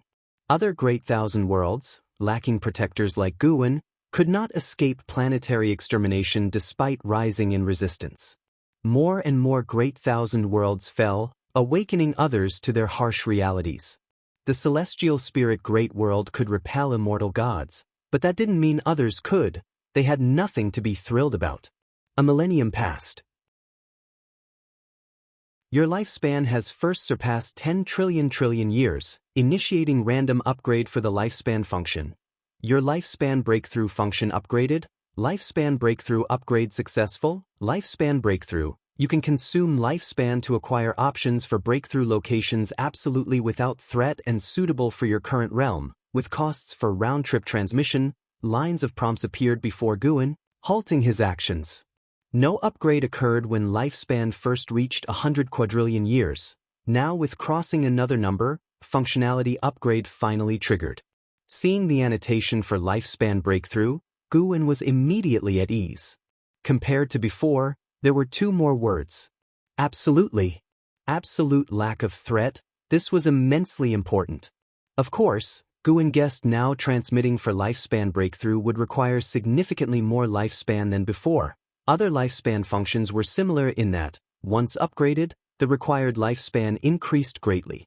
No wonder it skipped an upgrade chance before. This lifespan function upgrade was precisely what Guan needed, and only with such a function could he feel at ease. Search * the novel at website on Google to access chapters of novels early and in the highest quality. When he previously broke through to the Supreme Emperor of Ultimate Merging Tao, it alarmed Chaos and Heavenly Tao, causing him difficult choices. A further breakthrough would undoubtedly alert the Celestial Emperor, fearing even more terrifying beings being provoked. The Celestial Emperor was an invincible being on the surface, yet Guan always felt more dreadful existences lurking in the shadows. Otherwise, why would the Heavenly Tao not have replaced Chaos long ago? Contemplating, Guan raised his hand to grasp the Cyan Hong sword. This sword had just slain a demon cultivator. This cultivator had received the evil demon's legacy from the dark heavenly court, using living spirits for blood sacrifice and refining souls into ghost slaves. Although his strength wasn't enough to shake the entire universe, he was more terrifying than natural disasters to mortal spirits. Guan, in a fine mood, decided to call it a day, specifically waiting to break through 10 trillion years threshold, thus slaying one more demon cultivator. Since battling the immortal god army, Guan had become more secretive in his actions, not rescuing all living beings by turning the tide alone, but instead conducting rescues within a small scope. If cultivators adhering to the righteous Tao like him were numerous in this world, he would seize the opportunity to kill more evil demons. Guan turned, placing the Cyan Hong sword into the scabbard at his waist, then walked towards the depths of the forest. As soon as he stepped into the forest, his surroundings abruptly changed, arriving within a bustling, flourishing city. This was the imperial city of the Taizong dynasty, within which the spiritual energy was majestic and cultivators, distinguished in bearing, traversed along with various peculiar demon beasts. A billion years later, the Taizong dynasty was among the top 5 imperial dynasties in the human world, akin to a holy land. Emperor Li Xiandao appeared as the celestial emperor of legend to his subjects, symbolizing heavenly authority. Nobody knew exactly when, but Li Xiandao ceded power to the crown prince, who had been changed multiple times. In regard to his successors, Li Xiandao was often criticized, yet the Taizong dynasty stood for numerous eras, making his prestige unshakable. No one considered him a poor emperor. Gu En traversed the streets, contemplating when to attempt a breakthrough. Surely breaking through at 10 trillion years would succeed, right? For some reason, Gu En had a strong premonition that his lifespan might still not be ample enough, susceptible to failure. He suddenly recalled his lifespan simulation function, which would be available for testing in a few days. If it failed, he'd persist in saving up. Best to first examine the lifespan consumption figure. Gu En quietly activated the lifespan simulation while imagining his desired scenario. A prompt flashed before his eyes. Consumes 99,999,999,999,999 years of lifespan for simulation. Proceed with lifespan simulation?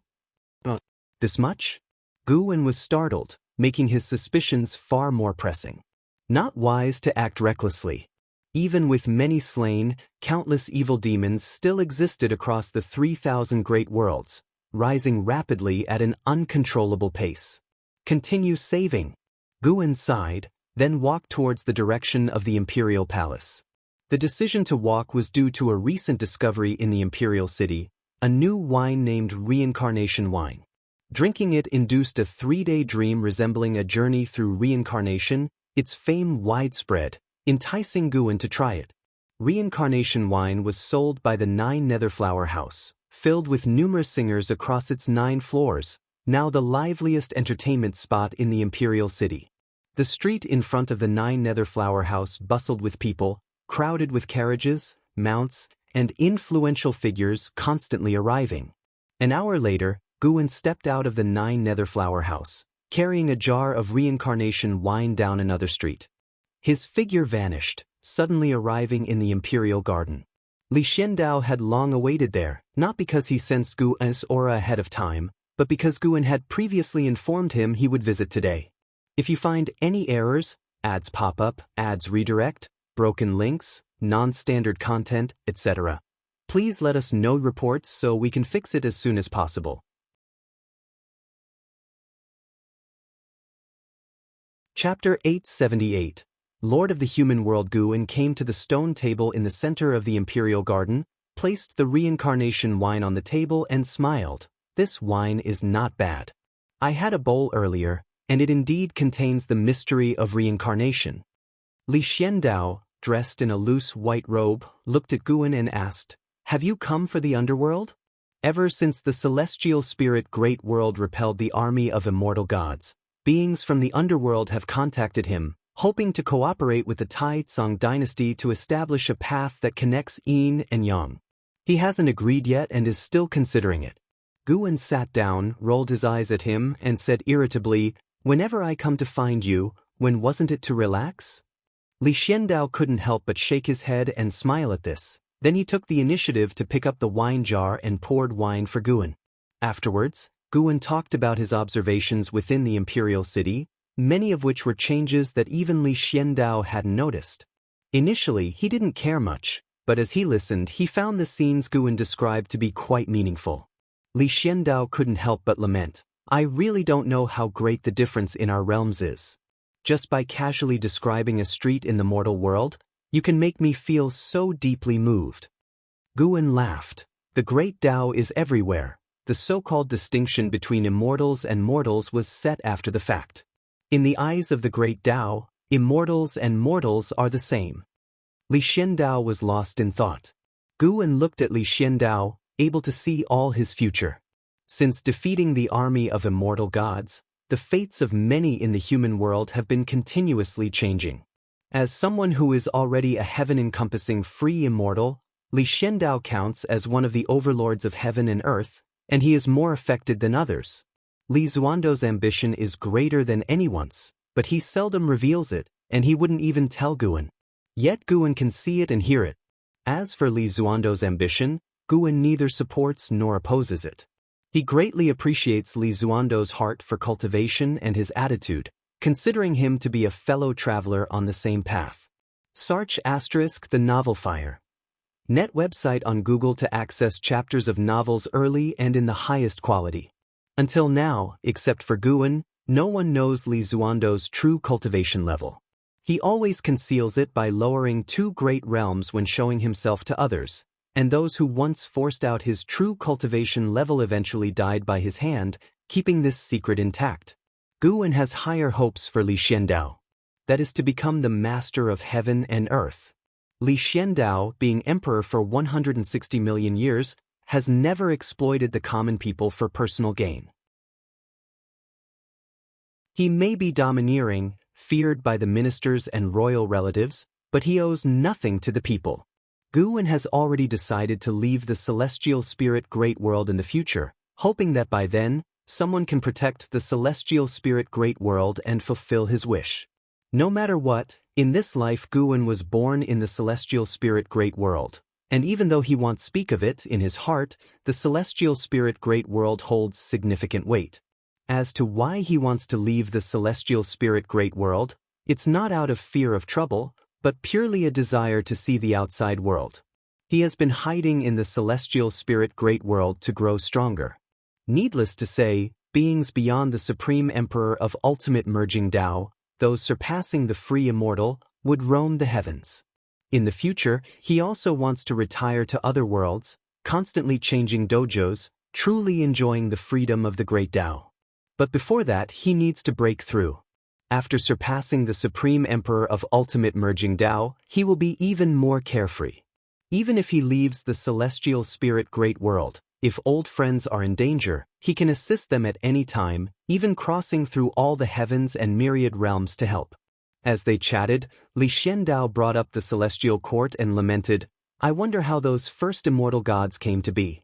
Does the legendary celestial emperor really exist? Was the celestial court created by him?"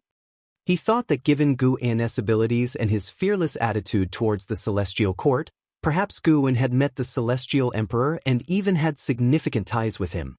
Guan gently swirled his wine cup and said, "I'm not sure about that, but you could think from the perspective of the common people in the imperial city. They have similar doubts as you do, curious about how the Taizong dynasty was established and questioning whether you really exist. Even though you're in the same city, 9/10 of the populace may never see you in their lifetime." Following Guan's words, Li Xiandao thought deeply and found himself suddenly enlightened. If you become the lord of the human world, then in the hearts of all beings in the celestial spirit great world, you are the celestial emperor. When that time comes, hope you don't forget your current disdain and hatred for the immortal gods. Guan said in a teasing tone, causing Li Zuando's heart to race. Lord of the human world. How does he know about my ambition, and what does he mean by these words? Does he support me? Or has he seen the future? Li Zuando's heart surged with joy. The development of the Taizong dynasty has stalled for tens of millions of years. He had been lost, and the position of the heavenly spirit Tao alliance was unshakable, with no hope of crumbling. He even felt his aspirations were forever unreachable. Seeing Li Zuando's excited expression, Guan shifted the topic to talk about his grand disciple. The disciples of the Taoist field of the beginningless have been increasing, and with more people inevitably comes conflict. He spoke of a conflict he had seen, which also resonated with Li Xiandao. Li Zuando's offspring fight for power, sometimes giving him a headache. He felt there was a need to learn Guan's mindset. The two of them sat in the imperial garden, chatting, just like many years ago when Guan was not yet the ancestor master Wuxia, and Li Xiandao was not the immortal emperor of the ages. In a dim world, thick fog surged.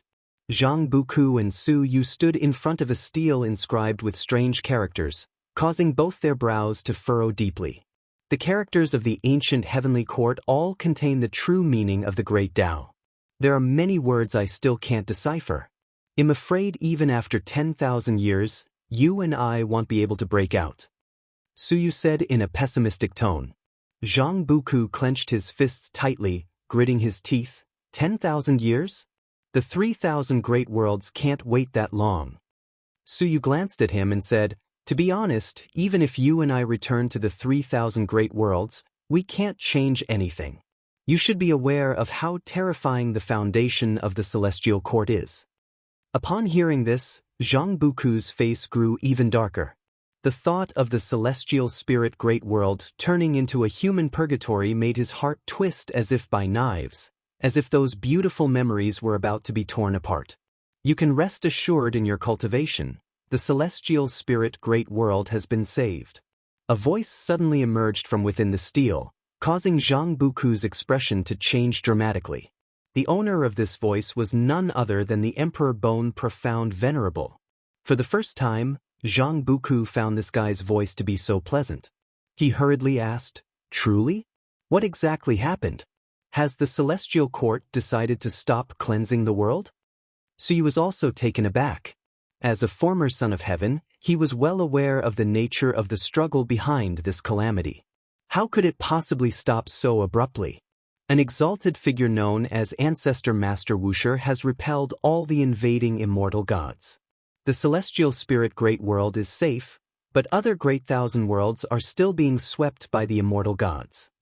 Ancestor Master Wuxia? Upon hearing this, Zhang Buku was startled.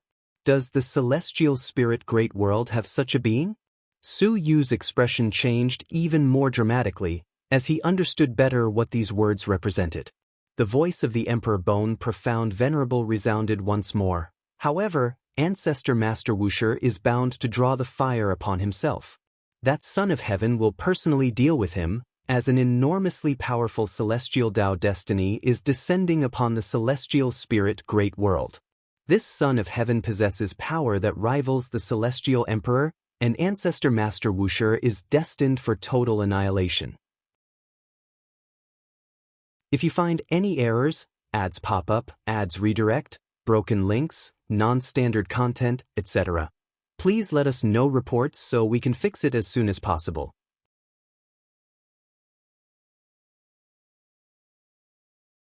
Chapter 879. Obey the Celestial Mandate. The Celestial Court, Guangfa Immortal Palace. Hundreds of immortal gods gathered here, sitting on their respective meditation mats. Li Xuanmiao and the Celestial Destruction God were also present. The atmosphere in the Grand Hall was heavy, and the immortal gods were discussing in groups of 2s and 3s, keeping their voices low. Is His Highness Taishang really going to descend to the human world? I heard it's related to the Celestial Spirit Great World. What is the background of the Celestial Spirit Great World? I'm not sure either, but junior brother Li comes from the Celestial Spirit Great World. To nurture a genius like him, the Celestial Spirit Great World must be extraordinary. It is said that His Highness Taishang is still pressuring us Guangfa Immortal Palace to take sides. Who knows how long Master can hold out? Li Xuanmiao listened to the discussions of the surrounding immortal gods, furrowing his brow tightly. When the immortal gods were sweeping across the 3,000 great worlds before, he was not too worried. But now that the heavenly Emperor Taishang himself was going to confront his master, he couldn't stay calm. The heavenly Emperor Taishang was different from those immortal gods. Now the ruler of the celestial court, it is said his power can match that of the celestial emperor. Such an existence can completely be called the heavenly Tao dominator, the strongest in the world. No matter how much confidence he has in his master, he still worries. If his master were truly invincible, why would he stay hidden away in a corner of the world? Of course, he believes his master is very strong, stronger than the vast majority of immortal gods in the celestial court. But no matter how strong, it is impossible to contend with the entire celestial court. The celestial destruction god's mood was also complicated, because the descendants of the Long family were in the celestial spirit great world. Although he had already severed ties of cause and effect with the Long family, he couldn't help but focus on the situation in the human world of the celestial spirit great world, occasionally bestowing destiny upon the Long family descendants to protect their growth. Unconsciously, the Long family of the celestial spirit great world had already become a concern in his heart. But this concern was about to vanish into thin air. How could his heart be without disturbance? For a long time, a vast aura of mana descended, causing all the immortal gods in the grand hall to fall silent. They sat up straight, looking towards the high platform in front, only to see Venerable Guangfa Taiguang appear out of nowhere. His body radiated golden light, like a circle of golden rainbow spreading out, making the grand hall even brighter. All the immortal gods raised their hands in unison to salute Venerable Guangfa Taiguang. Venerable Guangfa Taiguang looked at the disciples filling the hall. His eyes complex, he opened his mouth slowly and said, "From now on, the Guangfa Immortal Palace will obey His Highness Taisheng's orders, and you all shall follow me to the underworld to suppress the 9 netherworlds' chaos." As soon as these words came out, the grand hall erupted.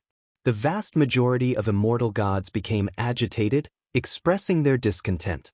Although they cultivated in the Guangfa Immortal Palace, they each had their own factions. They would also serve the Son of Heaven, just not under the command of His Highness Taisheng. They understood that this move by His Highness Taisheng was to move them away. Once the Son of Heaven they supported was wiped out, they would also suffer greatly, gaining or losing glory together. Li Xuanmiao was equally anxious. Once he went to the underworld, he really couldn't help the celestial spirit great world. He suddenly stood up, speaking, "Master, may I return to the human world? My homeland is in distress. Even if I lose my immortal position, I must go back." His voice suddenly drowned out the noise in the grand hall. All the immortal gods looked at him, surprised. Anyone with a sharp eye could see that the celestial spirit great world was doomed, and if Li Xuanmiao returned, it was certain death. The first test of ascending to immortality is to sever the cause and effect with the mortal world. Some immortal gods felt disdain for Li Xuanmiao, while others admired him. Venerable Guangfa Taiguang looked at Li Xuanmiao expressionlessly and said, "As an immortal god, it is your duty to heed the celestial mandate." Li Xuanmiao gritted his teeth and said, "If Master does not approve, then I will force my way out of the celestial court." With that, he turned and rushed towards the door of the grand hall, only to stop as soon as he took one step out, his whole body trembling, as a cyan manna enveloped him, rendering him immobile. Li Xuanmiao's face changed dramatically, subconsciously turning to look. He saw Venerable Guangfa Taiguang looking down on him with an unprecedented stern expression, eyes full of oppressive force. "I said, heed the celestial mandate." Venerable Guangfa Taiguang shouted in a deep voice, then waved his sleeve, engulfing Li Xuanmiao in it. No immortal god in the grand hall spoke, nor dared to obstruct, for they could see that Venerable Guangfa Taiguang was protecting Li Xuanmiao. This also showed that Master had high hopes for this junior brother. If it were any other disciple acting so recklessly, they would fear suffering. The celestial destruction god breathed a sigh of relief seeing Li Xuanmiao taken away by Venerable Guangfa Taiguang. Although reluctant to part with the Long family descendants, he had to admit that facing the celestial court's wrath, the celestial spirit great world had only a fate of destruction. Fortunately, someone from the Long family of the celestial spirit great world was traveling in outer heaven, able to serve as a family seed.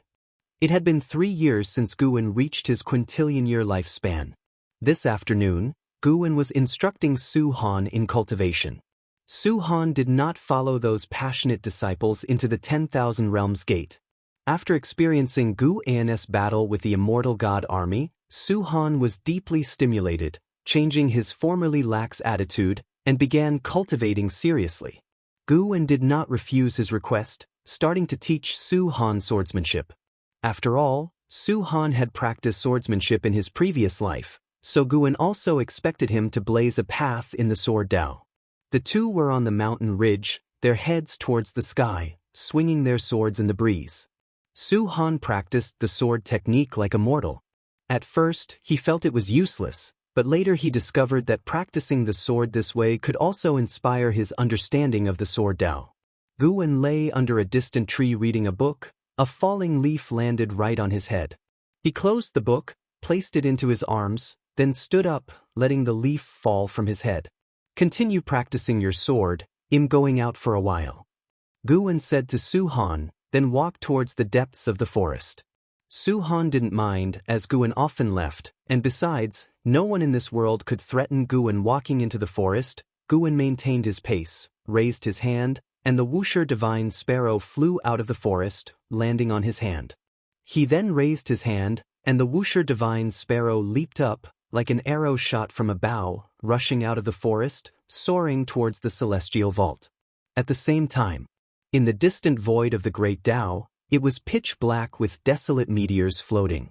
A white light shone among the stars. Within the white light stood a white-haired man, the heavenly emperor Taishang himself.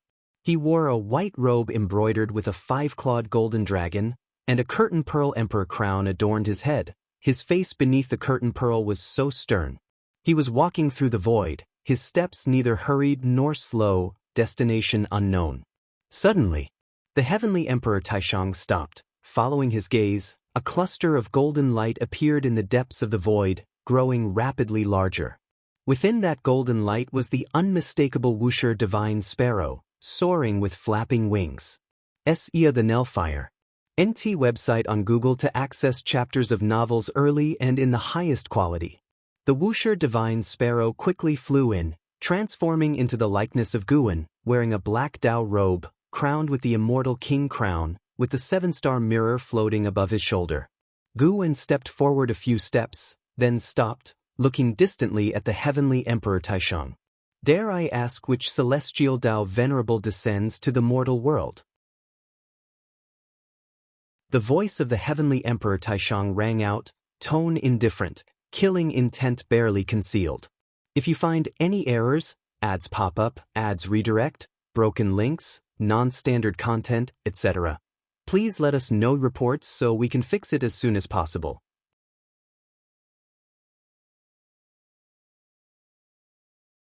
Chapter 880, The Strongest of All Time Celestial Tao Venerable? Upon hearing the heavenly emperor's words, Guan couldn't help but smile. The celestial court is indeed arrogant. They actually believe that a power beyond their control must originate from the celestial court. Not only does the celestial court think this way, but even Ji Xiaoyu, a mortal prodigy, has this belief, which shows just how terrifying the celestial court's dominance is. Guan opened his mouth to retort, "Your Highness truly refuses to let go of the celestial spirit great world, to spare the 3,000 great worlds? The 3,000 great worlds harbor no rebellion against the celestial court. All living beings trust the immortal gods, offering to the immortal gods. They shouldn't meet such an end." Though he said this, he understood that this was already a deadlock. The heavenly emperor had already become his fated enemy, and to the extent of being a mortal combat. This left him puzzled, not understanding why the heavenly emperor was so extreme. Sadly, some cause and effect he couldn't calculate. The cause and effect that eluded him undoubtedly related to the celestial emperor. The heavenly emperor looked at Guan and said, "You were once a supreme. Don't you find your words laughable? The celestial court established the celestial Tao. Ancient gods created all living beings. Everything originates from the celestial court. Should the celestial court care about the opinion of mortal spirits when taking action? When it's time to discard your magical treasure, and you need its materials, would you consider its feelings?" As he spoke, an incomparably mighty aura erupted from within the heavenly emperor, with golden dragons rising from behind him, numbering 9, swiftly growing larger. It was the 9 heavens' true dragon Qi. These 9 golden dragons contained different true meanings of the great Tao, each with its divine might. Gu and his gaze turned cold, saying, "Magical treasures are different from living beings. Living beings have their own will." The heavenly emperor sneered, "Since you insist on obstructing my celestial mandate, then I can only eliminate you. Just right for those indecisive folks to witness how I obtained my present heavenly authority." As his words fell, his aura suddenly escalated, breaking through to another height. Mixed element profound venerable immortal. The 9 golden dragons behind him merged into one, forming a 9-headed true dragon with dark golden dragon scales all over its body, towering beyond what it was before, surpassing the great 1,000 world in size. A dragon claw larger than the earth lifted him up. He looked down at Guan with the nine-headed true dragon behind him steadily solidifying, various streams of air appearing in the void, flowing towards the nine-headed true dragon, rapidly condensing into Dao Qi resembling long scarves, surrounding the dragon's body. Those Dao Qi represented different great Daos, akin to a great Dao river. The Heavenly Emperor's aura completely transformed, from earlier indifference to domineering, full of aggression, akin to the supreme master of the immortal gods overlooking indifferent ants. This terrifying aura surged to the 9 heavens and reached the 9 netherworlds, stirring many great Dao domains. The 3,000 great worlds wasn't suppressed by this aura, but the celestial Dao light layer of all heavens and myriad realms experienced anomalies, with the celestial vaults of different worlds quickly becoming dim. On the endless Dao mountain, on one majestic Dao mountain after another stood great powers, all looking in the same direction, faces solemn. In the mysterious dark world, Zhang Buku and Su Yu, who were besieging the steel, stopped and looked upward, where the overcast clouds churned fiercely and the thick fog in the world roiled like turbulent waves. Guan looked up. The 9-headed true dragon was indeed the Tongxian venerable spirit of the Heavenly Emperor, based on 9 heavens true dragon Qi, condensing celestial Dao destiny, containing 9 great Daos, extremely intricate. So the novel and at website on Google to access chapters of novels early and in the highest quality. Not only that, behind the 9-headed true dragon, in the darkness, a pair of giant purple eyes opened. Immortal Emperor's Eye. The Heavenly Emperor stood on the dragon claw, arrogantly saying, "No matter which supreme you are, in front of me, you only have submission or death. I have surpassed all immortal gods of the celestial court. Unfortunately, I happen to need to demonstrate my strength to the gods of the celestial court. For today's battle you should exert all your strength, you have no escape." Before he finished speaking, changes occurred in the great Dao void. Below, an endless sea of lava appeared. At the edge of the void appeared mysterious and majestic mountains as ancient as demon gods in the darkness. This is not illusion realm. Guan could feel that the Heavenly Emperor used the Immortal Emperor's Eye to pull him into a special cosmic plane, more accurately, not pulling, but entrapped him with this plane, the entire process quickly, and within the same realm, difficult to react.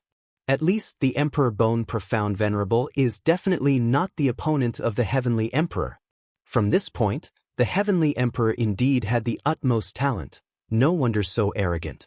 He wantonly displayed the power of mixed element Profound Venerable Immortal, allowing his aura to reach every immortal domain of the celestial Dao, letting all those who pursued the immortal Dao feel his majestic presence. At this moment, Misty Immortal Court, Primordial Emperor Domain, Ling Mountain, Celestial Extreme 9 Heavens, and many other great Dao domains not in the mortal realm were disturbed by the Heavenly Emperor's aura. Countless great powers came out of seclusion, seeking the source of this aura. The Heavenly Emperor's lips slightly curved, he contemptuously looked down at Guan, his pupils gradually transforming into Immortal Emperor's Eye. His Immortal Emperor's Eye was far stronger than Enzin's Immortal Emperor's Eye, not forged through cultivation but inherently achieved. Guan, through his Immortal Emperor's Eye, saw the source of this power. The Immortal Emperor's Eye could only be born from the Celestial Emperor bloodline. The fact that there were individuals in the human world who developed the Immortal Emperor's Eye was deliberately permitted by the Heavenly Emperors, but once a Heavenly Emperor defied the Celestial Emperor relying on the Immortal Emperor's Eye, they were eradicated by the Celestial Emperor, who also issued a celestial order forbidding the emergence of Immortal Emperor's Eye practitioners in the human world. Should any appear, they would be utterly annihilated. There were fewer Immortal Emperor's Eye in the human world, but for some Heavenly Emperors, the Immortal Emperor's Eye was innate, requiring no cultivation, growing stronger as cultivation increased over time. Guan observed that the Heavenly Emperor rarely revealed his Immortal Emperor's Eye before, and no one knew he possessed it until he reached the mixed element Profound Venerable Immortal. Only then he dared to exhibit it. He watched the Heavenly Emperor stride into the palace of the Polestar.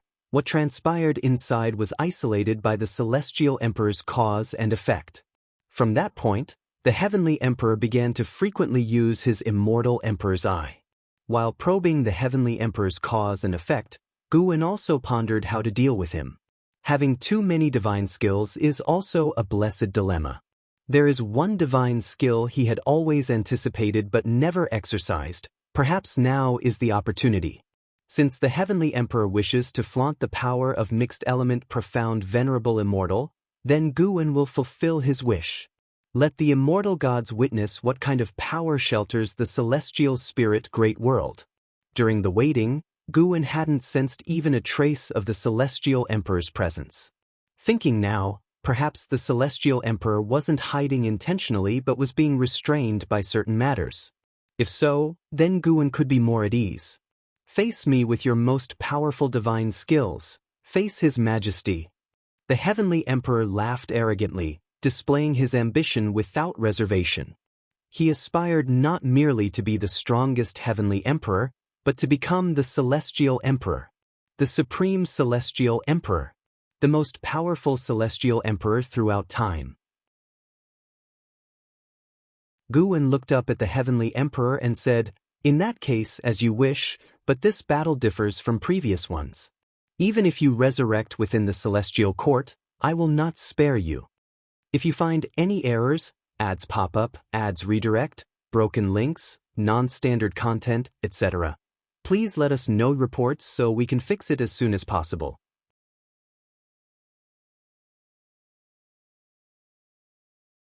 Chapter 881. Desperate supreme. As the aura of the mixed element profound venerable immortal emerged, Guwen felt many powerful divine senses probing towards him, even stronger than that of the Heavenly Emperor, yet still unable to surpass the mixed element profound venerable immortal. Facing the taunts of the Heavenly Emperor, Guwen decided to shatter his pride mercilessly. As Guwen's voice fell, figures radiating silver light appeared out of thin air behind him. Celestial Dragon Reincarnation Dharma Aspect. Reincarnation avatars of Chu Lu, Xiao Xingtian, Long Zhan, Lu Han, Ji, Black Profound Emperor, Yang Xian, Emperor of Eternal Life, Supreme Absolute, Guxuan Yu, etc., appeared behind Guwen, standing in a line. They were as tall as Guwen, their true appearances obscured, and their clothing varied according to their silhouettes. Upon seeing Guwen's divine skills, a look of disdain appeared on the Heavenly Emperor's face. At that moment, rows of figures quickly appeared behind the reincarnation avatars, their numbers rapidly increasing, resembling a silver tidal wave sweeping through the dim celestial vault, illuminating the endless magma below. Soon, the number of avatars formed by the Celestial Dragon Reincarnation Dharma Aspect posed a threat to the nine-headed True Dragon. Numerous figures behind the reincarnation avatars were the projections of lifespan. Although Guwen had not acquired their memories, he could pursue cause and effect through realization to create them. During the long years, he intermittently projected his lifespan, not knowing how many projection avatars he had accumulated. This was the first time he had manifested all his avatars. As countless reincarnation avatars appeared, Guwen raised his right hand, followed by all the reincarnation avatars who uniformly raised their right hands. At this moment, countless powerful beings were observing this move, the might of the great Tao displayed by Guwen's Celestial Dragon Reincarnation Dharma Aspect made their hearts tremble with fear. The Heavenly Emperor's eyes narrowed, and a great cauldron appeared out of nowhere in his hands, which he then offered up, sending it flying forward. This great cauldron was dark golden, with dragon heads facing outward on each side, the lid resembling a palace with a blazing sun suspended at its top. The massive and divine nine-headed true dragon opened its mouth, and the true fire belonging to the celestial Tao gushed forth, gathering on the blazing sun above the cauldron. In an instant, a more terrifying heavenly might erupted, causing the temperature in this mysterious cosmic plane to reach an extraordinarily dreadful height, where even an innate golden immortal would be directly incinerated to ashes, leaving no trace of a soul. The cauldron trembled violently, the lid opened, and a vast purple-red flame surged out, devouring the void and charging towards Guwen. Half of the cosmic plane was engulfed by the sea of purple-red fire, before which all existence appeared insignificant and fragile. Guwen also moved, pressing his right hand forward. The countless reincarnation avatars followed suit. Numerous large hands radiating brilliant silver light appeared above each reincarnation avatar, as if numerous supreme deities from the depths of the great Tao were stretching out their hands. Their bodies unseen, only the supreme pressure of their hands could be felt. The countless large hands, cast by the celestial dragon reincarnation Dharma aspect, contained various great Tao. They pressed forward while enlarging, causing the cosmic space to shatter, as the rolling magma below fell and was swallowed by darkness. The celestial Tao true fire, exercised by the heavenly emperor, collided with Gu's countless silver hands, their horrific powers thoroughly shattering the cosmos as streams of the great Tao flowed in, causing silver lightning to weave across the celestial vaults of all worlds within the celestial Tao's domain, faintly flashing with fire. The celestial vault of the celestial spirit great world also exhibited anomalies. The novel, the NT website on Google to access chapters of novels early and in the highest quality. Practicing swordsmanship, Su Han looked up with an odd expression, muttering, "Who is breaking through now?" The increasingly powerful celestial spirit great world had many great power breakthroughs causing celestial anomalies, seen every few years. He did not link this anomaly to Gu, and Su Han continued practicing swordsmanship, paying no heed. The mortal spirits across all heavens and myriad realms felt uneasy, while beings like Su Han were indifferent. Only those beyond the golden immortal Tao fruit could sense an unimaginable cosmic battle breaking out. Beneath the heavenly suppressing heroic peak, Son of Heaven Jie Yen looked up, his brow furrowed with fear. How is this possible? He has already reached such a degree. Son of Heaven Jie Yen could recognize one of the auras, which dealt a massive blow to his understanding. In despair, he felt as if he couldn't escape calamity. What was the purpose of his cultivation if even a son of heaven could become so powerful? He felt he couldn't escape this fate. Amidst the bright light, the heavenly emperor stood on a dragon's claw, the fierce wind blowing his white hair as he scowled at the front, sensing his celestial Tao true fire being resisted. The opponent's power far exceeded his expectations. No wonder he dared to oppose him and the celestial court. Such power rivaled only those ancient supremes within the celestial Tao venerable. The heavenly emperor raised both hands, ready to exert even more formidable divine skills. At this moment, the endless purple-red sea of fire was torn apart, revealing countless massive silver hands, layered like giant mountains, unshakable and unstoppable. The heavenly emperor's pupils suddenly dilated, witnessing the scene of countless giant hands descending. His palms immediately pushed out, releasing a torrent of violent mana, his robes fiercely swelling as the great cauldron devoured his mana, unleashing the power of the great Tao that transcended ages, stronger even than his mana. However, even so, he could only watch as those silver giant hands descended. After the purple-red sea of fire was torn, the nine-headed true dragon was enveloped by countless giant hands. At this moment, it appeared small despite being larger than the great thousand world, as numerous silver giant hands descended from all directions, seemingly closing, confining it below. Boundless silver light descended, robbing the heavenly emperor's figure of color. In the final moment, his eyes turned completely purple, so enchanting, yet filled with disbelief. Boom! Power representing the extremity of the primordial profound venerable immortal erupted, tearing through all powers of the heavenly emperor, causing him to perish in both form and spirit. Everything was plunged into daytime, absent of other colors, with nothing remaining. In a magnificent hall, a massive golden pillar stood beside the steps, draped with vivid golden dragons. The golden pillars suddenly glowed, and a figure flew out, landing on the hall. It was the heavenly emperor. The heavenly emperor knelt on one knee, gasping for breath, the newly resurrected him still in terror, his eyes widened, cold sweat covering his head, breathing heavily. Supporting himself with one hand on his knee, the other against the ground, he stared at his palm, his vision quivering, for it was his body shaking. He had never been so frightened. Sensing the suppression of the celestial dragon reincarnation Dharma aspect, he felt he truly might die, that even the celestial Tao destiny couldn't shelter him. How could this be? The heavenly emperor was near collapse, wholly unable to comprehend.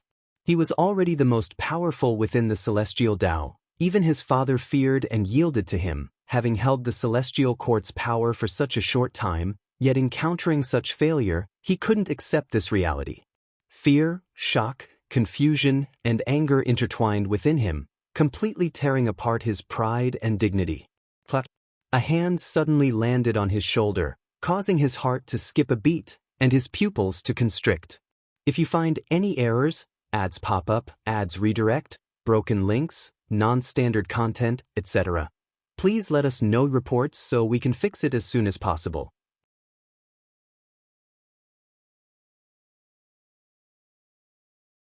Chapter 882. Seeing the heavenly Tao clearly, Heavenly Emperor's whole body stiffened, his peripheral vision catching sight of a pale hand on his shoulder, reminding him of Gu En's previous words. Even if you resurrect in the celestial court, I will not spare you. Gu En's words still echoed in his ears, sending a chill down the Heavenly Emperor's spine.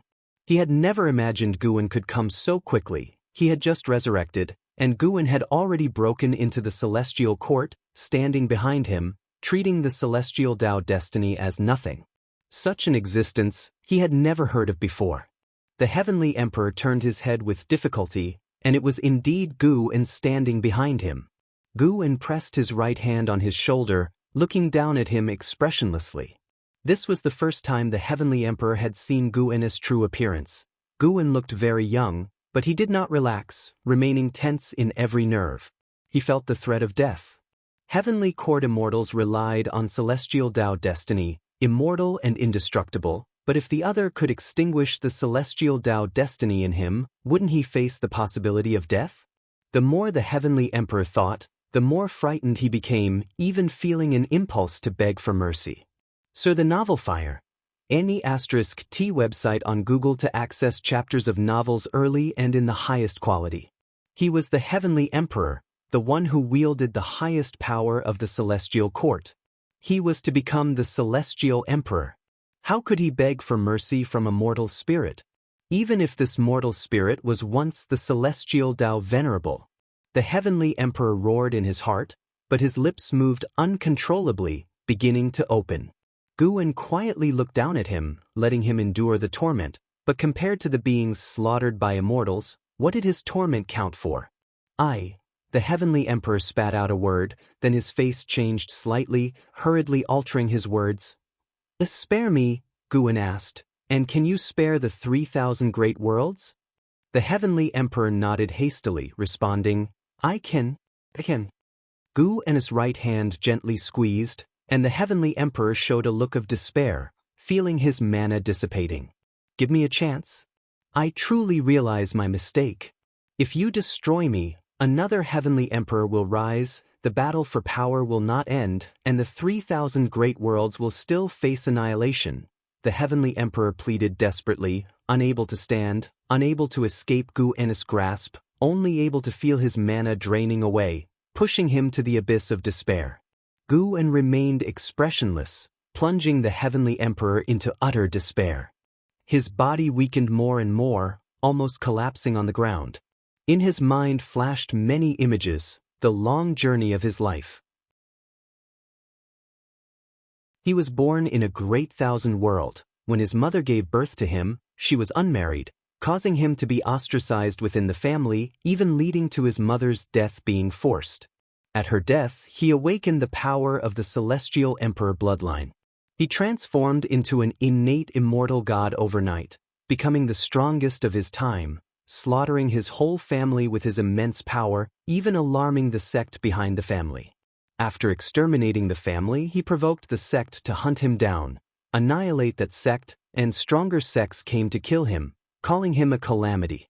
He fought incessantly, venting his anger and hatred, eventually becoming an enemy of the world, at just 17, becoming the demon of his time. But he was too young and finally encountered an unbeatable foe. When all hope seemed lost, his father, the celestial emperor, descended. His life took a turn, embracing light. The celestial emperor saved him and brought him back to the celestial court, bestowing upon him the title of Heavenly Emperor. Since then he became the heavenly emperor above all beings, an existence envied by immortals, and regarded his father, the celestial emperor, as his most admired supreme being.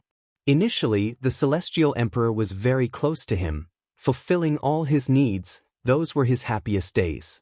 Until one day he went to the palace of the pole star to find his father, but was stopped by the heavenly servant. Later, no matter what reason he used to see his father, he was always blocked.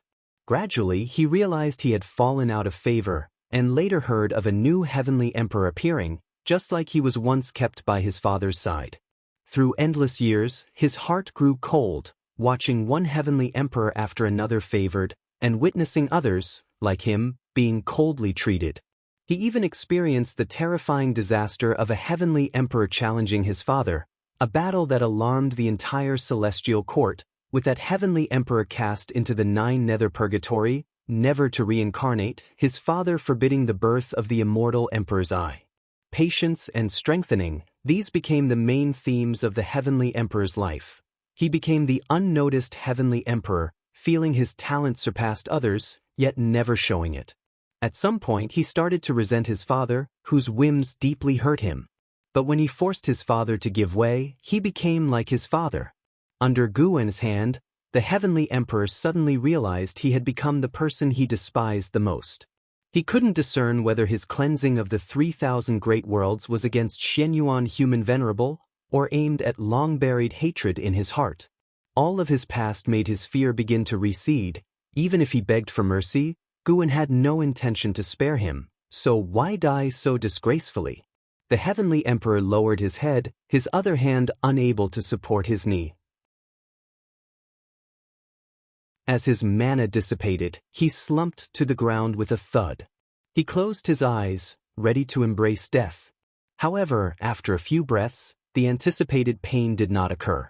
He opened his eyes to see Guwen standing beside him, turning his head to find Guwen's features becoming blurred. Without mana, perhaps you can see what the heavenly Tao truly is. Guwen's voice reached the heavenly emperor's ears, and then his figure vanished into thin air. Hearing these words, the heavenly emperor's gaze darkened. He flipped over, lying supine on the hall floor. This palace was gifted to him by his father. Recently, it became the highest symbol of power in the celestial court, visited daily by immortals, but now, looking at the vast star sea above the palace, he found it tasteless. He realized his previous strength was merely wishful thinking. In the face of a true strong one, he was utterly defeated. He closed his eyes with a bitter smile.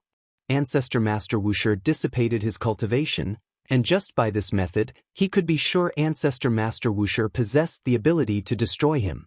He didn't understand why Ancestor Master Wuxia didn't kill him, whether it was to torment him or let him go, but he knew he would next face the whole celestial court's doubt. Without cultivation, how was he to wield power?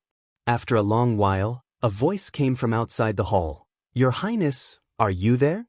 The heavenly emperor opened his eyes, his gaze gradually sharpening. This guy again. He came so quickly, obviously wanting to confirm if I had fallen. The heavenly emperor stood up, looking at the palace doors, knowing that once those doors opened, his coming days would change from dominating the celestial court to struggling to survive. In the heavenly emperor, bestowed power by my father, I might not be able to defeat Ancestor Master Wuxia, but can't I suppress you, rabble? The heavenly emperor thought to himself, suddenly exuding an aura of supreme dominance, returning to his former state, overlooking all living beings. Elsewhere, in the Taoist field of the beginningless, Guwen walked out of the woods, heading towards Su Han.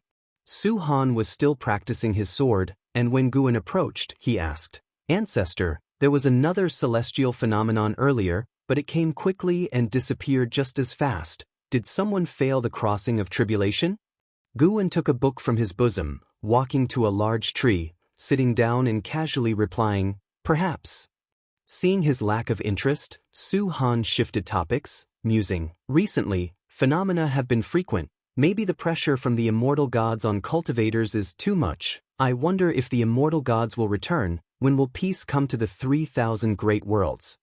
Guwen turned pages, responding, "The immortal gods will eventually leave. As for when peace will return, we can only know later." Swinging his sword, Su Han glanced at Guan. Watching his ancestor under the tree reading, accompanying his cultivation, he suddenly felt lucky. No matter what, he should cherish the life he has now. One day, he would become stronger than the immortal gods. He also wanted to protect his ancestor, protect Wuxia, and even protect the celestial spirit Great World. If possible, he wished to personally end this catastrophe befalling the 3,000 Great Worlds. His intuition told him this calamity would last a very long time. If you find any errors, ads pop up, ads redirect, broken links, non-standard content, etc., please let us know reports so we can fix it as soon as possible.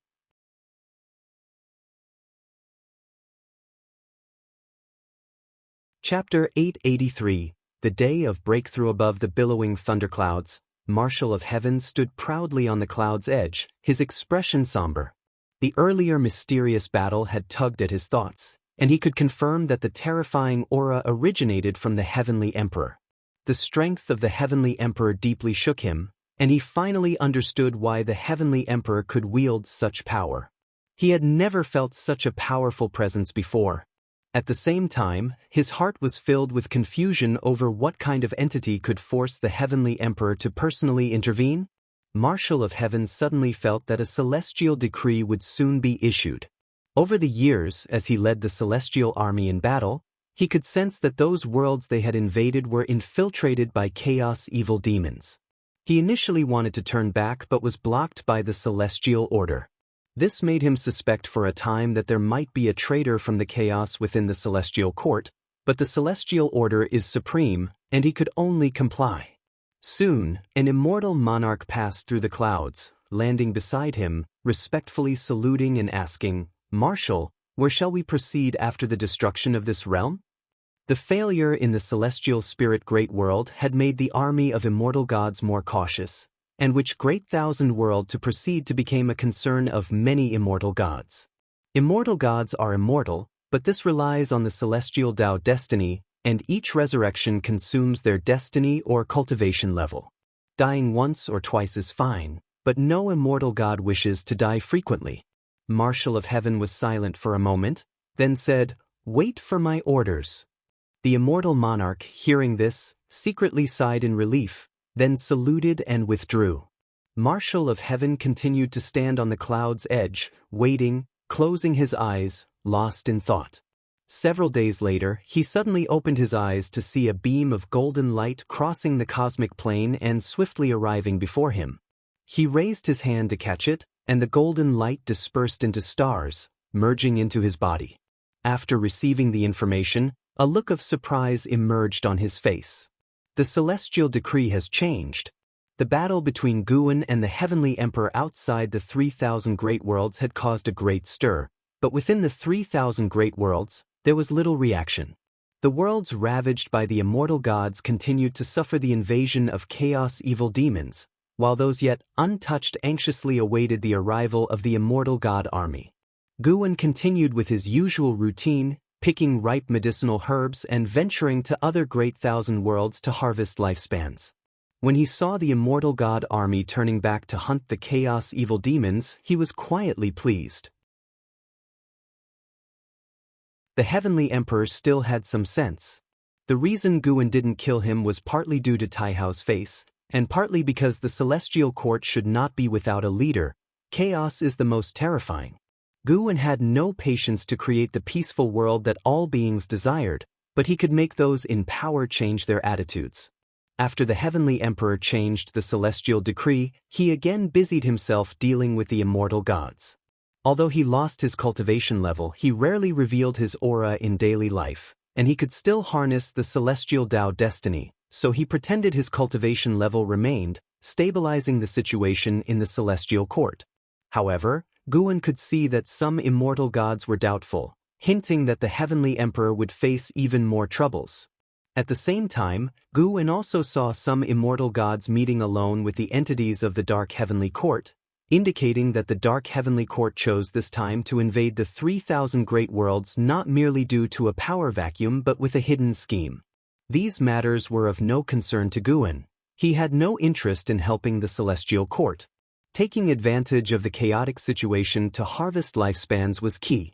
In his mind, he had only the responsibility to protect the celestial spirit great world, and as for other worlds, he could show mercy but would not impose responsibility upon himself.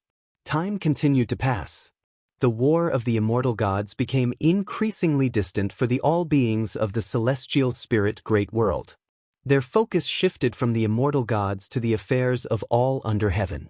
It is worth mentioning that in the years following, there were occasional divine senses from Xian-Qi primordial immortals and mixed-element profound venerable immortals sweeping across the 3,000 great worlds. Fortunately, these powerful beings did not set foot in the 3,000 great worlds. The celestial army led by Marshal of Heaven repeatedly clashed with the evil demons of the dark heavenly court, sparking sensational battles. News of these spread throughout the 3,000 great worlds, causing much speculation among the all heavens and myriad realms, although no world dared to let down its guard due to them. In the blink of an eye, 2,000 years passed. 2,000 years later, the celestial spirit great world was still peaceful, without a major calamity descending. One evening, Guan flashed to the ridge inside the Taoist field of the beginningless, strolling along while checking his attribute panel. He now possessed a lifespan of 3 trillion years. With more and more world powers following the return of the immortal god army hunting the evil demons, Guan became even more cautious in his lifespan harvesting.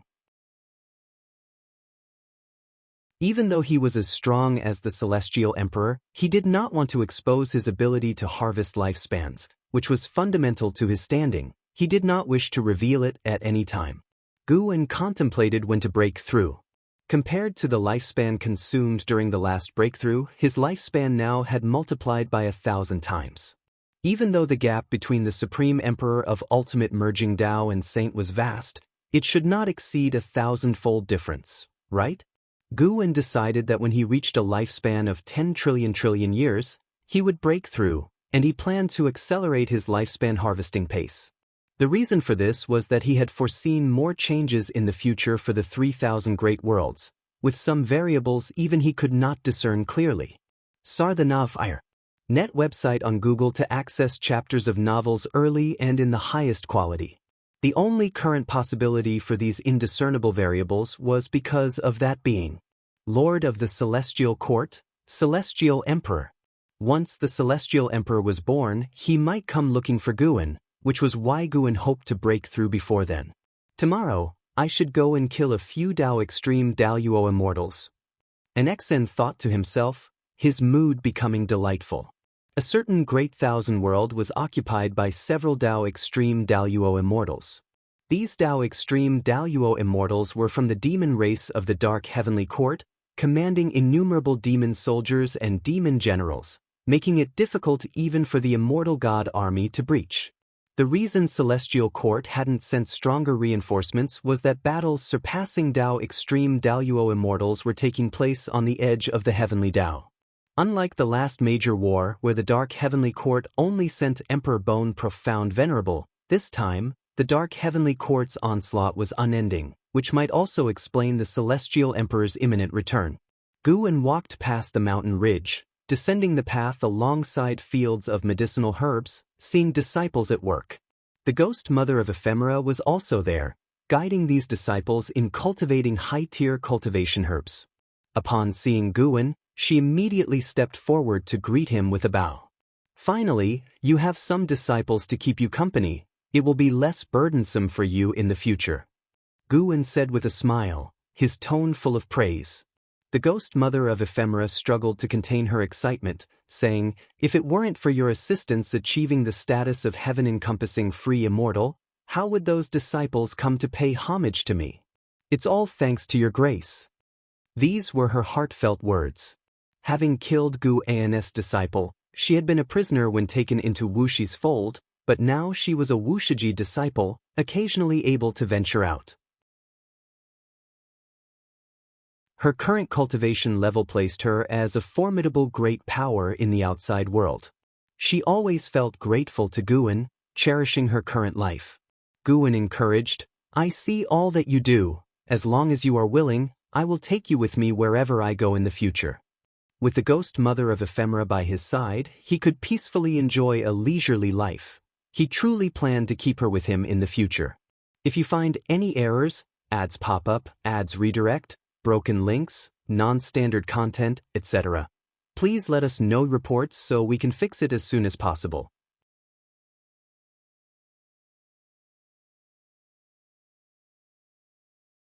Chapter 884, 10 trillion years lifespan. Upon hearing Guannis' words, the ghost mother of ephemera became even more excited and hurriedly thanked him.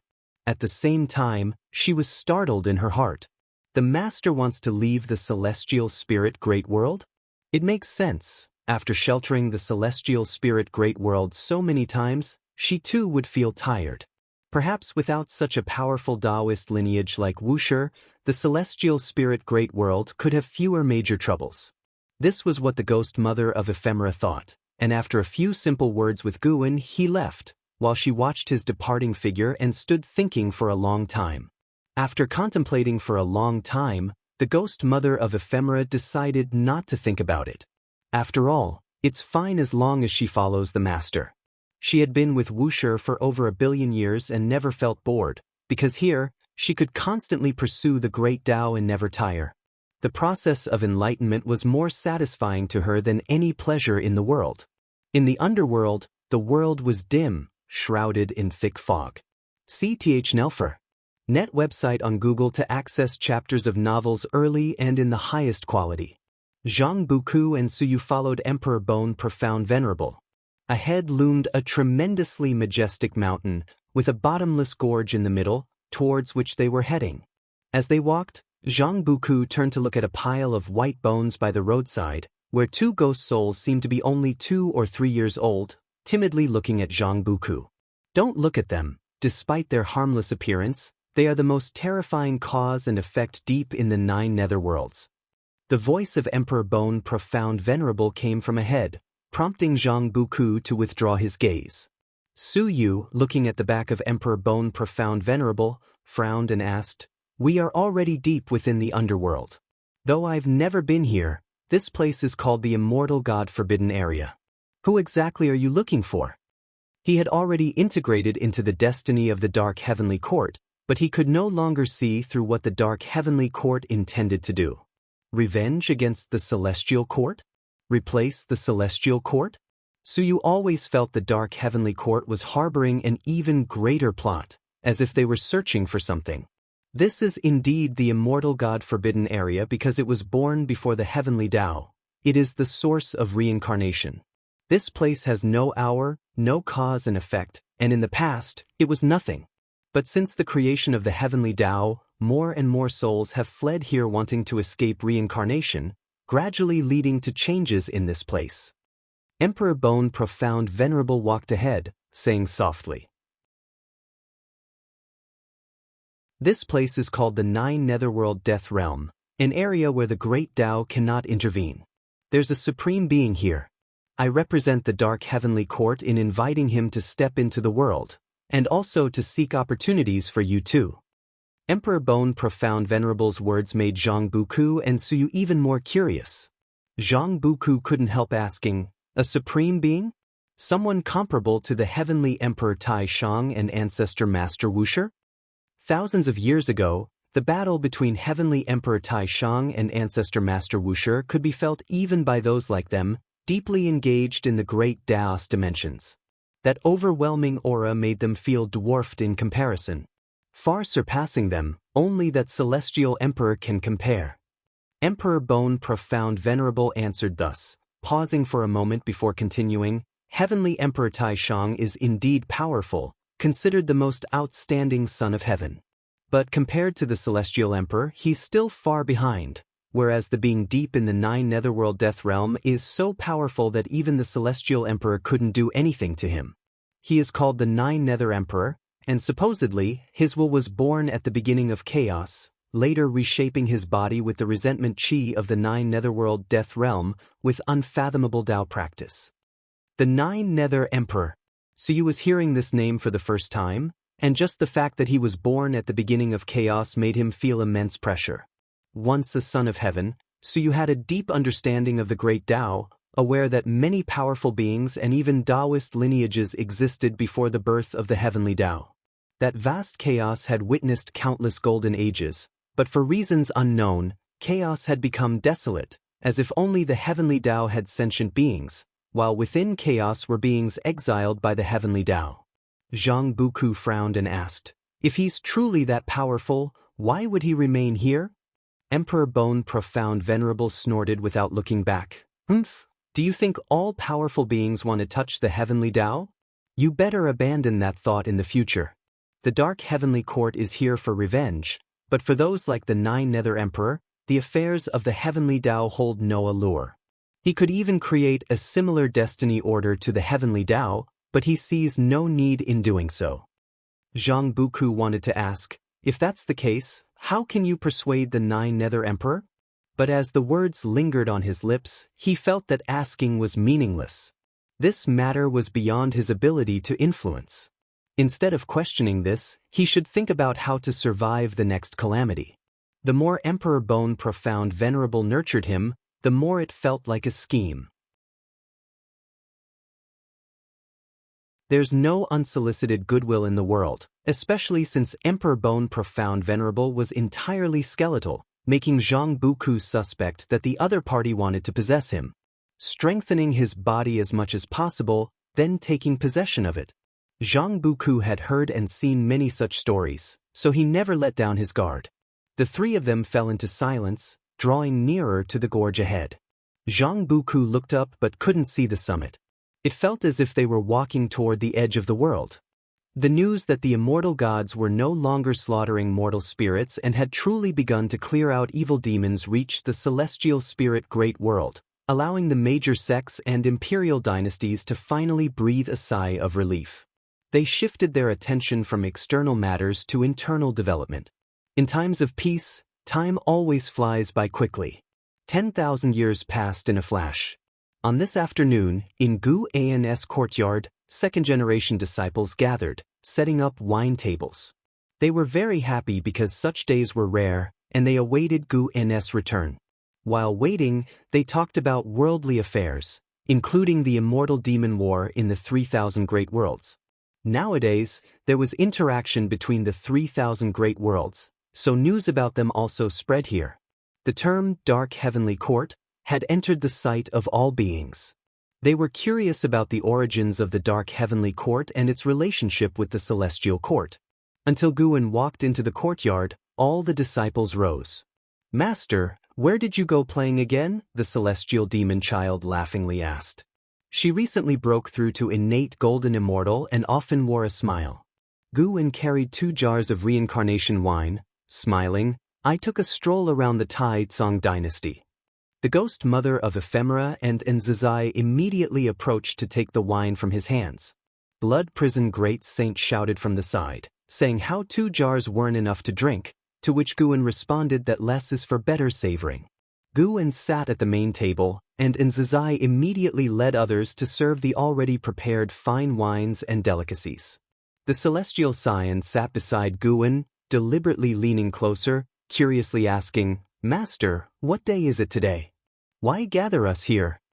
Guan opened the attribute panel while smilingly replying, "Since leaving the Supreme Sect, we haven't had many spring festivals, and recently everyone has made progress in cultivation, so I thought of gathering everyone together."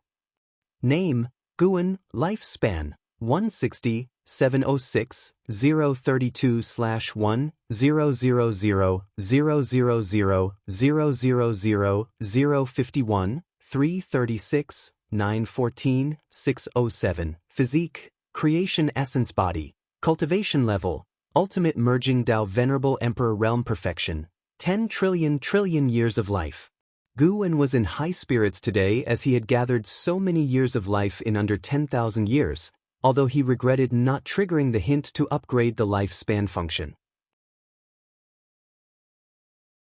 The reason he convened his disciples was to celebrate this achievement, as tomorrow he planned to make a breakthrough, hoping for a stroke of good luck. The legendary Saint Realm was proving difficult for him to comprehend, so he decided to take a shortcut.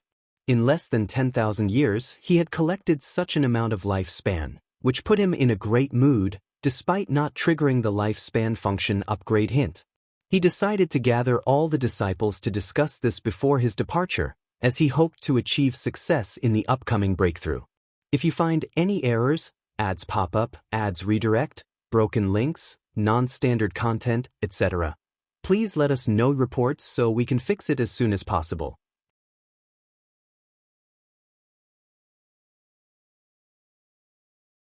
Chapter 885. 9 options indeed we should gather. I can share my insights into the golden immortal Tao fruit with everyone. Blood Prison Great Saint stood by a nearby table, smiling smugly. Among the second-generation disciples, half had yet to achieve the innate golden immortal status, so many couldn't help but roll their eyes at his words. Guan smiled without replying, letting the disciples chat among themselves. Once the fine wine and delicacies were served, they began drinking together. It was a rare opportunity to enjoy such an atmosphere, and all the disciples put aside their cultivation troubles to relish the moment. An hour later, Guan looked around at all the disciples and said, "In a few years, I plan to leave the celestial spirit great world." As soon as he spoke, everyone quieted down and turned to look at him. Some showed surprise, while others looked as if they had known earlier. Jiang Shi curiously asked, "Where are you going?" He had already decided to follow Guan no matter what, so he had no hesitation. Back in the day, he went through great lengths to gain his master's approval. His current achievements hadn't disappointed him, and looking back felt like a dream. He wanted to go even further. Other disciples also looked at Guan. None of the second-generation disciples hesitated. All wanted to follow Guan. Guan laughed. "I haven't decided where yet, but you all don't have to follow me necessarily. If you encounter trouble in the celestial spirit great world, just think of me in your heart, and I will feel it. I simply wish to explore other realms." Celestial Demon Child immediately said, "Wherever you go, I'll go." Other disciples quickly expressed their stance. They didn't believe Guan was merely going for a stroll. If that were the case, there was no need to speak so seriously. Moreover, they remembered the Supreme Sect. After Guan left, Supreme Sect still existed, but in the eyes of outsiders, supporting Tao Sword Venerable had severed ties with Supreme Sect. Supporting Tao Sword Venerable was no longer present. Now, Ancestor Master Wuxia was renowned. Few linked Ancestor Master Wuxia with Supreme Sect, and even when Supreme Sect disciples mentioned those past events, they were often questioned. "No rush, you can think it over. I'll tell you again when I'm actually leaving," Guan remarked with a smile. He was pleased with the disciples' attitudes, but he hoped they would follow their hearts. He was truthful. Even if he left the celestial spirit great world, he would still protect Wuxia. Then, Guan changed the subject to cultivation. He spoke of the creations of heaven-balancing golden immortal, instantly piquing the curiosity of all the disciples. Some among them had already reached the innate golden immortal realm. Those who hadn't achieved it felt they eventually would, so the innate golden immortal wasn't mysterious to them. Naturally, they began to anticipate higher realms. Golden immortal Tao fruit is divided into 3 layers: innate golden immortal, heaven-balancing golden immortal, Taiching golden immortal. Most immortal gods in the celestial court were merely at the heaven-balancing golden immortal cultivation level. Reaching heaven-balancing golden immortal is akin to matching the immortal gods in cultivation. This invigorated the disciples greatly. Immortal cultivation, after all, was about ascending to immortality. Though the immortals in the celestial court disappointed them, as long as their cultivation rose sufficiently, they could become the immortals they aspired to be. The gathering lasted until night, and after disbanding, the disciples left in 2s and 3s, leaving Guan and Xinjun alone in the courtyard. After tidying up the courtyard, Xinjun looked at Guan, who lay in the rocking chair stargazing, and asked, "Are you afraid you'll implicate the celestial spirit great world? Actually, you shouldn't bear so much burden. Without you, the celestial spirit great world would have disappeared long ago. You never owed anyone anything." Guan glanced at her and replied, "Of course not, I'm just weary after all these years. You always say one thing but mean another. Never mind, wherever you go, you have to take me with you." I'm dedicated to you for life. Shenzhen shook her head. I really need a maid, but you're not qualified. You're not serving me at all. How should I serve you, like Ah Xiang in Spring Willow Record, or like Yang Qinyang in Unclean Monk? Shenzhen provocatively looked at Guan and asked in a coquettish voice, moving toward him as she spoke. Guan responded with a snort. Tonight the wind is calm, the moon is splendid. If you're willing, I won't refuse. He knew Shenzhen well. She wanted to embarrass him, so he wouldn't let her succeed. However, as Shenzhen got closer, Guan noticed her inner thoughts changing. Oh no. Sunlight broke the horizon and swept across the peaks within the Taoist field of the beginningless. Bang! The door opened, and Guan and Shenzhen walked out one after the other. He stretched lazily toward the sky, while Shenzhen sat by the artifact refining cauldron, as she always did. Last night, the two had a profound exchange regarding each other's works, which was very enjoyable. Guan directly activated the lifespan breakthrough. You have activated the lifespan breakthrough function. Based on your current realm, select a breakthrough location below. 1. Chaos Innate Tower. 2. Sunset Sea. 3. Formless Realm. Tao Ancestor Star. 3000 Boundary Bridges. 6. Origin Space. 7. True Extreme Tao Universe. 8. Chaos Great Rift. 9.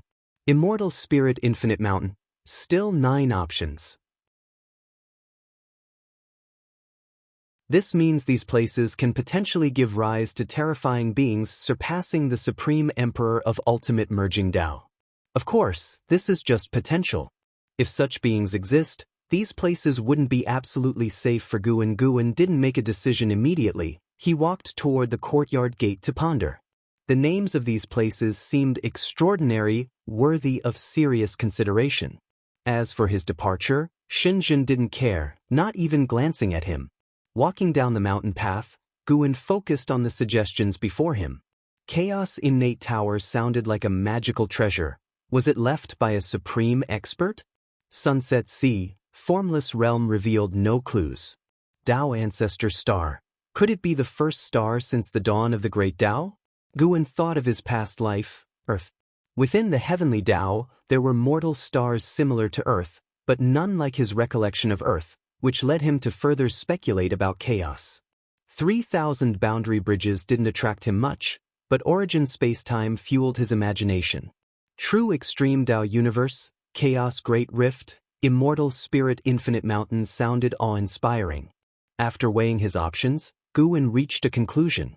By the time he reached the mid-mountains, he quietly made his decision. Teleport to Immortal Spirit Infinite Mountain requires consuming 100 trillion years of lifespan. Continue? My goodness, 100 trillion years of lifespan. Many stars and worlds haven't even lived that long. Guan briefly marveled before choosing to proceed.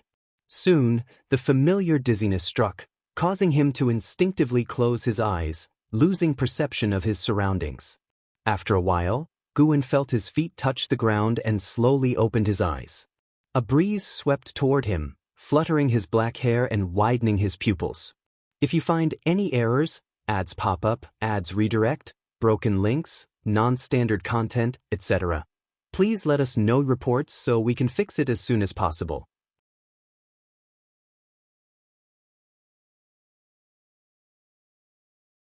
Chapter 886. 9 Tribulations of Chaos Becoming a Saint. What unfolded before Guan's vision was a silver-blue starry sky, adorned with countless stars, boundless and infinite.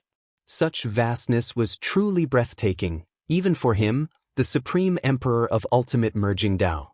Whether observed with eyes or divine sense, there was no end in sight. Yet, if he calmed his heart, he could feel an invisible force enveloping this universe. And if he could break through this force, he could leap beyond. The spiritual energy here was different from the celestial Tao spiritual Qi and Tao spiritual Qi. It was a kind he had never experienced, complex, like a living entity, full of spirituality. Not only was the universe vast, but the mountain beneath his feet was also colossal. Looking down, the base of the mountain couldn't be seen. Even with divine sense, it was like the universe, with no end. Standing on the cliff halfway up the mountain, with a dense forest behind him, vibrant flowers and plants. Looking upwards, the summit also seemed unattainable. Looking around, the immortal spirit infinite mountain was vast, with beautiful mountain forests, spiritual energy surging, and many semi-transparent lotus flowers of various colors floating about. Guan didn't immediately break through. He activated the lifespan barrier, then enveloped the immortal spirit infinite mountain with his divine sense to observe this realm. Although this place posed absolutely no threat to him, he didn't want to leave any trace of cause and effect, so he chose to continue using the lifespan barrier. He discovered the immortal spirit infinite mountain was filled with vast cause and effect. Every flower and plant represented realms of immortal cultivation, the large trees symbolizing Taoist lineages. From the mountain's vegetation, one could glimpse all the immortal Tao. He even saw the cultivation Tao lineages within the heavenly Tao, but he could only observe and couldn't do anything with the flowers, plants, and trees. What he saw and heard gave Guan a deeper understanding of the immortal spirit infinite mountain, yet many confusions remained within him. How was this mountain born? Why did it come into existence? Has it ever nurtured life? After watching for a while, Guan sat down cross-legged, preparing to break through. Throughout the years, he had thought about this many times and decided this time to enhance only his physique, not an all-round improvement. His cultivation technique hadn't presented a bottleneck yet. Each time he cultivated energy, he gained new insights, indicating that the limit of the infinite supreme merging Tao skill surpassed the supreme emperor of ultimate merging Tao realm. As for other Taoist techniques, Guan found them hard to measure in strength or weakness, as he could eliminate any opponent he had encountered with any single divine skill. Guan began to invest lifespan to enhance his physique, pouring in 1 trillion years of lifespan in one breath. Since the last time he upgrading the great Tao formless body to the infinite eternal Tao body had consumed nearly 2 trillion years of lifespan. Messages popped up before Guan's eyes. This time's enhancement, as he anticipated, consumed far more than his last, but he didn't mind. His lifespan units were already in quintillions. 1 trillion years to him was negligible. In the end, he used 600 trillion years of lifespan to elevate his physique to the creation eternal life.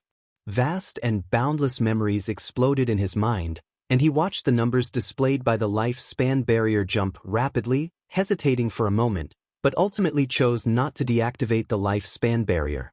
Play it safe. One should not be careless because there is no threat in this realm. The absence of a current threat does not mean there won't be hidden dangers later. Guan closed his eyes, beginning to enjoy the transformation of his physique. The spiritual energy of the immortal spirit infinite mountain surged wildly, enveloping his entire being, reconstructing his body from the outside to the inside. He quickly entered a state similar to sudden enlightenment, full of profound mystery. Gradually, trails of spiritual energy appeared ascending from the bottom of the immortal spirit infinite mountain, resembling dragons, sweeping upwards toward the mountain peak. An hour later, Guan opened his eyes. He had completely transformed into the creation eternal life. In the creation eternal life, everything within oneself was creation. Hair could transform into living creatures, and blood could condense within heaven and earth, while the physical body could recover indefinitely, making it a body that was truly immortal. At the same time, this body contained immense chi power, able to stir the 3,000 great Tao with a single movement. It was a body that transcended the great Tao, immune to any harm unless it was from the source power of the great Tao. Guan reveled in the sense of creation within himself, feeling utterly splendid. He noticed no changes in the immortal spirit infinite mountain. The flowing spiritual energy was not fierce, and the entire mountain remained tranquil. The foundation of this mountain was truly profound. During his past breakthroughs, immense disturbances were always stirred, but here, there was such a rare, quiet, and harmonious environment. In such an environment, he gained greater confidence in the breakthroughs to come. For absolute certainty, I've saved up tens of thousands of times in lifespan, surely this can't end in failure? Guan thought to himself. His last breakthrough in a great realm had cost him 220 quintillion years of lifespan. Now, he possessed 100 million quintillion years of lifespan. Even if the saint realm remained elusive, he believed in proving his Tao with power. He calmed his mind, rested for a few breaths, and then invested 10 quintillion years of lifespan into his cultivation level. Unprecedented courage. Lifespan notifications appeared before him. You've undergone sudden enlightenment cultivation for 1 quintillion years, utilizing the infinite supreme merging Tao skill with great achievement to forcefully push into the primordial Tai true saint realm, beginning to cross the tribulation. You failed to endure the 9 tribulations of chaos becoming a saint, tribulation crossing failed. You've undergone sudden enlightenment cultivation for 2 quintillion years, utilizing the infinite supreme merging Tao skill with great achievement to forcefully push into the primordial Tai true saint realm, beginning to cross the tribulation. You failed to endure the 9 tribulations of chaos becoming a saint, tribulation crossing failed. No longer chi absorption cultivation, but sudden enlightenment cultivation. Primordial Tai true saint. True saint, it seems that above the supreme emperor of ultimate merging Tao lies the saint he comprehended in the profound abyss divine pool. This was a realm even the ancient heavenly court's great powers couldn't achieve till death. 9 tribulations of chaos becoming a saint? What is that? Is it really 9 types of tribulations? Guan pondered, seeing 10 quintillion years of lifespan all fail to break through. He did not care too much and continued to invest 10 quintillion years of lifespan. From the perspective of the starry sky, the immortal spirit infinite mountain seemed like a cosmic pillar, reaching beyond sight, enormous in size, yet this immense mountain remained unmoving with no phenomena occurring. Everything seemed so quiet, yet this silence did not feel eerie. Instead, it was quite beautiful, calming the mind and lifting the spirit. Under the dim celestial vault, mountains stretched continuously. At the edge of a large lake among the mountains, 1,000,000 people gathered here, among them Li Ya, who was meditating by the lakeside, contemplating the lake surface. A disciple flew over from afar, landing beside him, and asked nervously, "Master, the immortal gods can't take down that demon sect for a long time, and even show signs of defeat. Should we retreat?" Li Ya came back to his senses, glanced at him, and asked in return, "Why should we retreat? Have you forgotten our original intention? But with our strength, we can't intervene in this great war, and the immortal gods treated all living beings so poorly in the past. Why should we help them? If they really are defeated, if they die, they can revive, but if we die, we truly die." The more the disciple spoke, the more agitated he became, and hearing his words, the nearby disciples echoed, becoming agitated. Their miserable lives were all thanks to the immortal gods. They hated the immortal gods and hated the celestial court.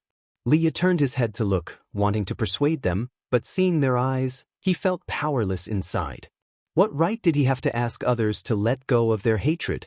Li Ya suddenly felt that even if the immortal gods expelled the chaos evil demon and the human world returned to peace, hatred would still remain, and sooner or later, all living beings would seek revenge against the celestial court.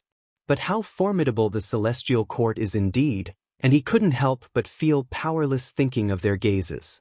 After the disciples vented for a while and all fell silent, Li Ya stood up, scanning all of them, and said, "For the sake of absolute security, I've saved tens of thousands of times of lifespan. We can't fail at this now, can we? If you find any errors, ads pop up, ads redirect, broken links, non-standard content, etc. Please let us know reports so we can fix it as soon as possible."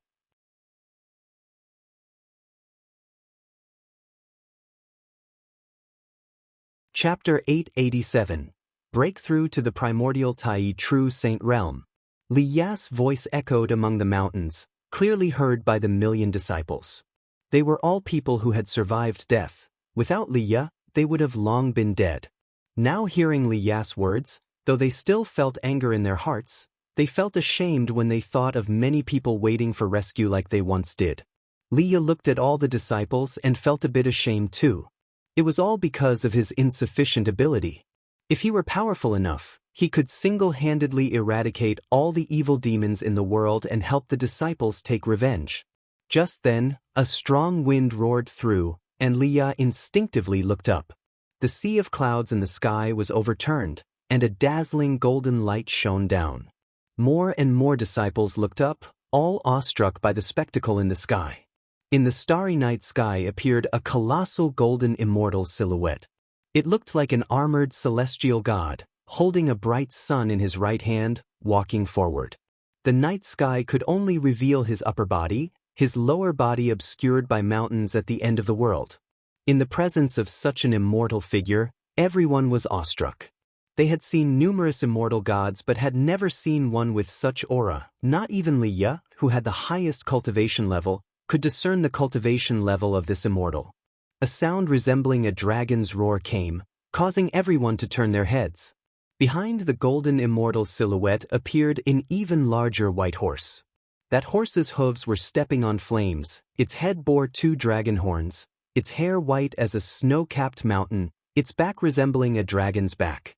What a majestic horse! This horse's shoulder height surpassed any mountain they had ever seen, making them feel not an ounce of disrespect. Liya was also amazed in his heart. What a divine horse this is! Although he disliked the actions of the celestial court, he had to admit that deep inside, he had always yearned for the celestial court. This was also the thought of most cultivators. To become an immortal is just to ascend to the immortal class, isn't it? Under the gaze of Liya and the million disciples, the golden immortal silhouette and the white horse vanished at the edge of the universe, leaving them with infinite imagination. Liya turned back, once again meditating by the lake, continuing to comprehend his own Tao.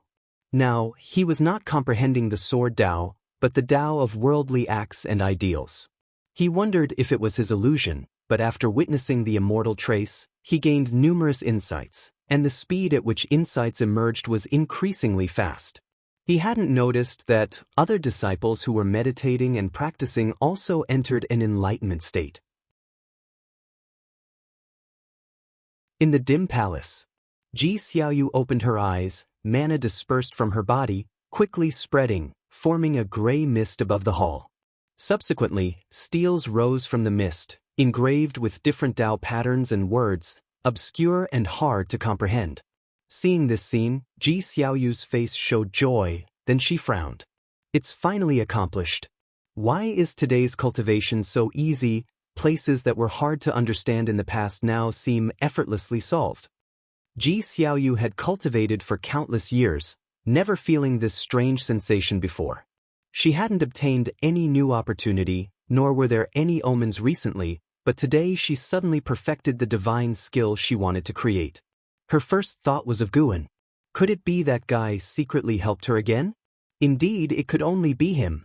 Moreover, here in the celestial spirit great world, if there were any unknown forces plotting against her, he would take action. Ji Xiaoyu couldn't help but smile, sighing, "How did you start relying on him too?" Although she found it unsatisfactory, since it was accomplished, she didn't resist, planning to go further with Gu En's help and repay him later. She closed her eyes again, carefully sensing the divine skill she created.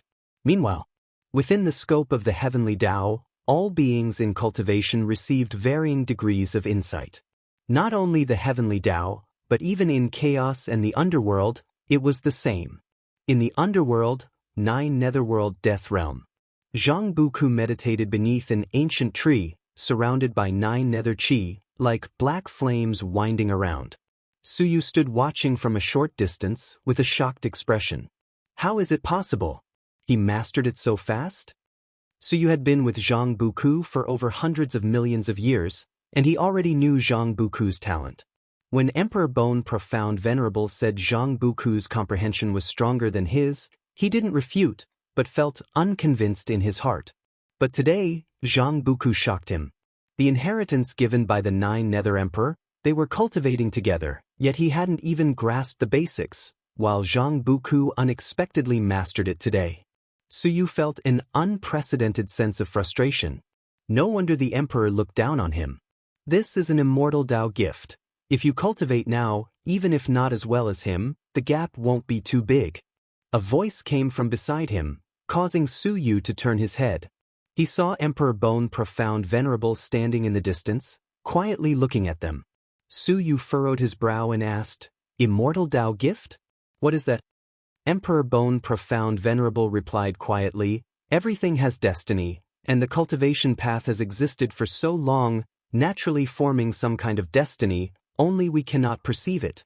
It's said that before the heavenly Tao's establishment, the immortal Tao already existed, thriving at that time. The destiny of the immortal Tao gifted all cultivators, causing their insights to erupt in a short time."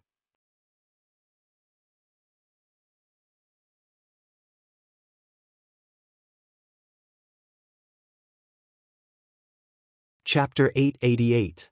Immortals are not my equal. Gu and sat in meditation on the spot, feeling the new realm. With just a thought, he could leap out of the immortal spirit infinite mountain, and he could even see the chaos and the heavenly Tao. The heavenly Tao was vast, but from his perspective within it, the heavenly Tao was just a drop in the vast sea of chaos. Guan discovered that the Supreme Emperor of Ultimate Merging Tao was indeed not alone in reaching the Celestial Emperor level. There were several Supreme Emperors of Ultimate Merging Tao within the chaos as well, though not as strong as the Celestial Emperor. More and more places appeared before his eyes, and he saw countless creations.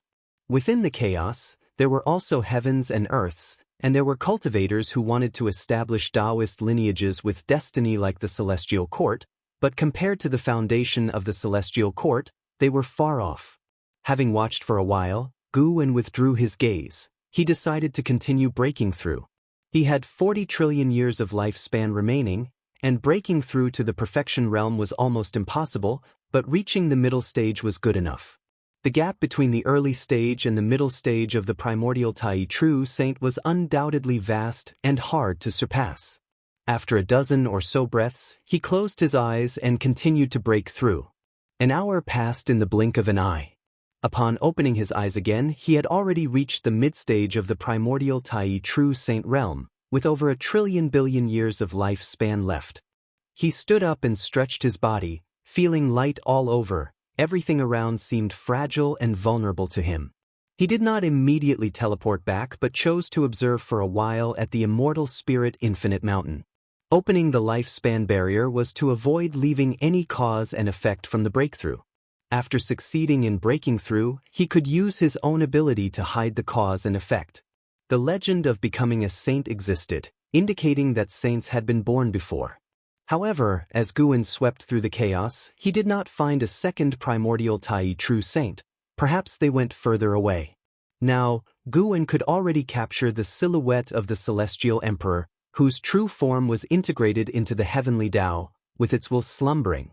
Looking at the Celestial Emperor, Guan probed its past. From its birth until now, all causes and effects fell into Guan's eyes. It turned out that from ancient times until now, there was only one Celestial Emperor. The Celestial Emperor was born during the Age of Chaos, having received a gift from the immortal Tao, sparking the idea of creating the heavenly Tao. Before creating the heavenly Tao, he was unparalleled and undefeated in chaos.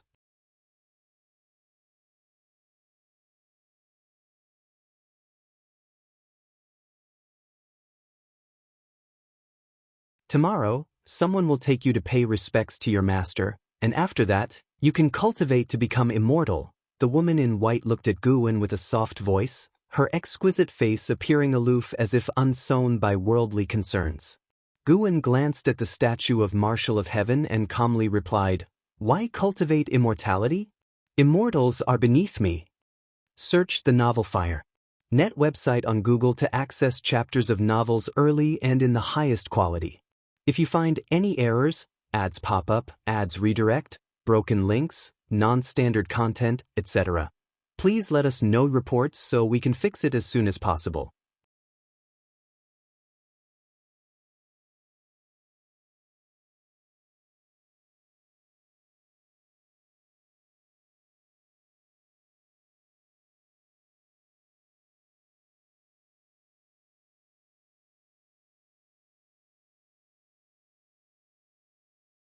Chapter 890. Central Heaven. On the fourth day of becoming the primordial Tai True Saint, Guan's life remained very calm. On this day, he was painting in the bamboo forest. While Sin meditated beside him, practicing the immortal emperor's eye. An Exan walked into the bamboo forest, came to Guan's side and saluted, then glanced at Sin, her heart secretly surprised. This child's comprehension in the immortal emperor's eye is actually this formidable. Back in the day when Sin entered Wuxia, his talent shocked all disciples, but as he climbed higher in rank, his talent was rarely mentioned. Although an Exan was surprised, she was not envious. After all, she had already mastered the immortal emperor's eye. If other disciples could also cultivate and attain the Tao, even surpassing her, she would sincerely be happy for them. She withdrew her gaze, looked at Guan and said, "Master, there is news from the celestial court, sent by Yang Jian." Guan, dressed in a black robe, continued painting and casually asked, "What news?" An Exan took out a piece of cyan jade and said, "His people said the message is hidden within this jade and must be viewed by you. Your immortal emperor's eye can see through its restriction, you can take a look." Gu's tone did not change at all, clearly not interested in this jade. An Exan hesitated for a moment, then used the immortal emperor's eye to peer into the cyan jade.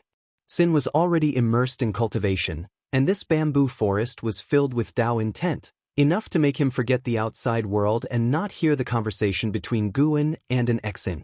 After a while, an Exan put down the cyan jade in her hands, and she looked at Guan with surprise and said, "Master, the celestial court truly changed the celestial order. That son of heaven discovered the real evil demons.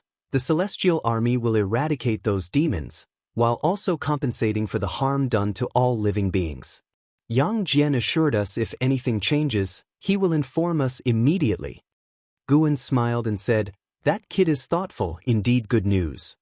In my view, it's not that the Son of Heaven discovered the real evil demons, but that he was intimidated by you," an Exian said with a smile, showing disdain for the Son of Heaven.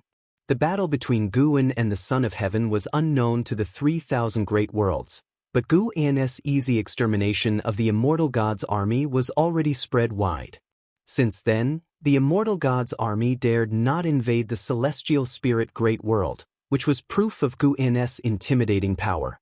There indeed exist real evil demons in the 3,000 great worlds. You've seen them before, and regardless of what that Son of Heaven is thinking, this calamity will continue for a long time until a powerhouse emerges strong enough to determine the outcome. Guan said this, putting down the pen and then leisurely appreciating his painting. An Exian curiously asked, "You are the powerhouse to determine the outcome, will you intervene?" Guan replied, "I'll pass. I've done enough already." He rolled up the painting, tucked it into his sleeve and stood up. "The message has been delivered, you should go cultivate, I'm going for a stroll." After Guan finished speaking, he brushed past an Exian, who turned to watch him leave. For some reason, she always felt her master had changed. But she couldn't pinpoint exactly how he had changed. Could it be that the master had another breakthrough? That's not right. At the master's realm, a breakthrough would be incredibly difficult and earth-shattering. Perhaps it's his mindset that changed, no longer caring about the outcome of the war in the 3,000 great worlds. "Master, have you decided where to go next?" An Exan asked, gazing at Guan's back. "I've decided." "Where to?" "To Central Heaven." "Central Heaven? What kind of place is that? Does it belong to the 3,000 great worlds?" "It has yet to be born." Gu's response left an Exan stunned until he disappeared into the bamboo forest. She snapped back to reality. "Yet to be born?" An Exian developed a strong curiosity about Central Heaven. Not yet born yet able to attract her master to decide to go, what kind of world would that be? An hour later, Guan arrived at the Heavenly Spirit Tao Alliance and directly entered Ji Xiaoyu's Taoist palace, walking upon the grand hall with deliberate footsteps. Ji Xiaoyu, sitting cross-legged on the high platform, did not open her eyes and said, "Seeing me at this time, isn't it rude? Are you not afraid it'll be inconvenienced?" Guan walked towards her with a smile.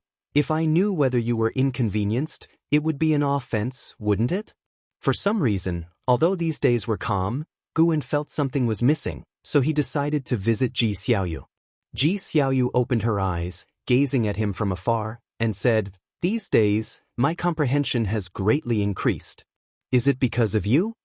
Guwen knew what she referred to. His breakthrough on the immortal spirit infinite mountain had permeated creation throughout the immortal Tao, benefiting not only Ji Xiaoyu but all cultivators. The specifics couldn't be disclosed to Ji Xiaoyu, but he could admit that it stemmed from him. I can feel your inner reluctance, so I gave you a helping hand, Guwen smiled. Ji Xiaoyu nodded slightly after hearing this and then asked, Today, why have you come to see me? Guwen paused and said, Do you want to take a trip to the underworld? Aren't you very curious about everything there? Ji Xiaoyu primarily cultivated the path of reincarnation, which has countless connections with the underworld. She had visited the underworld before but couldn't go deep.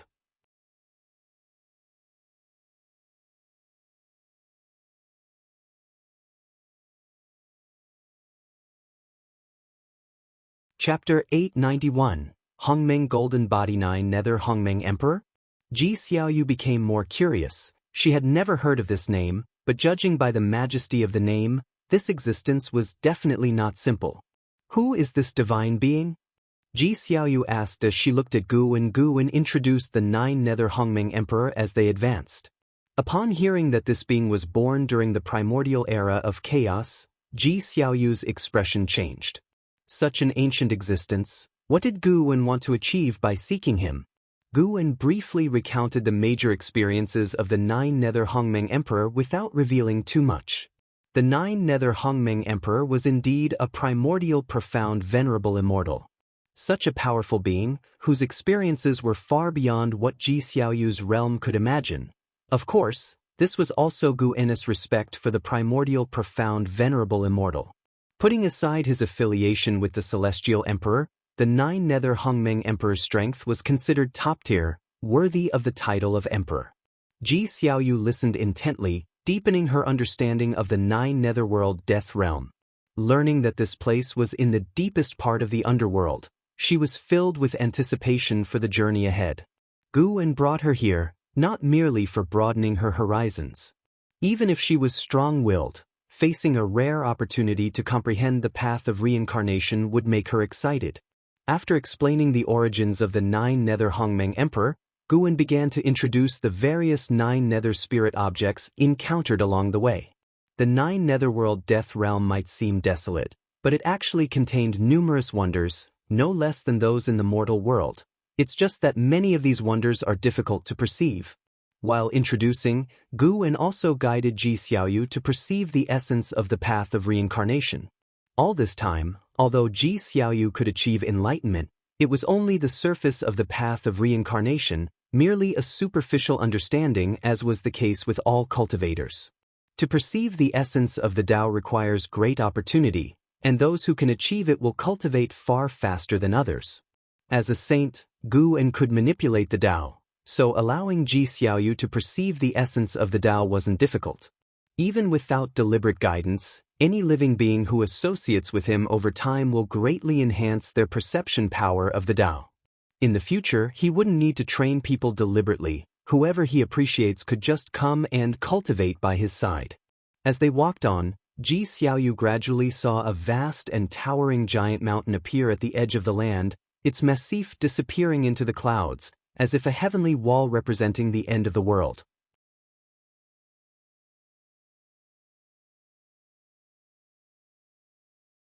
Guwen said jokingly, which made Ji Xiaoyu raise her eyebrows. Though she didn't respond, her eyes were filled with unwillingness.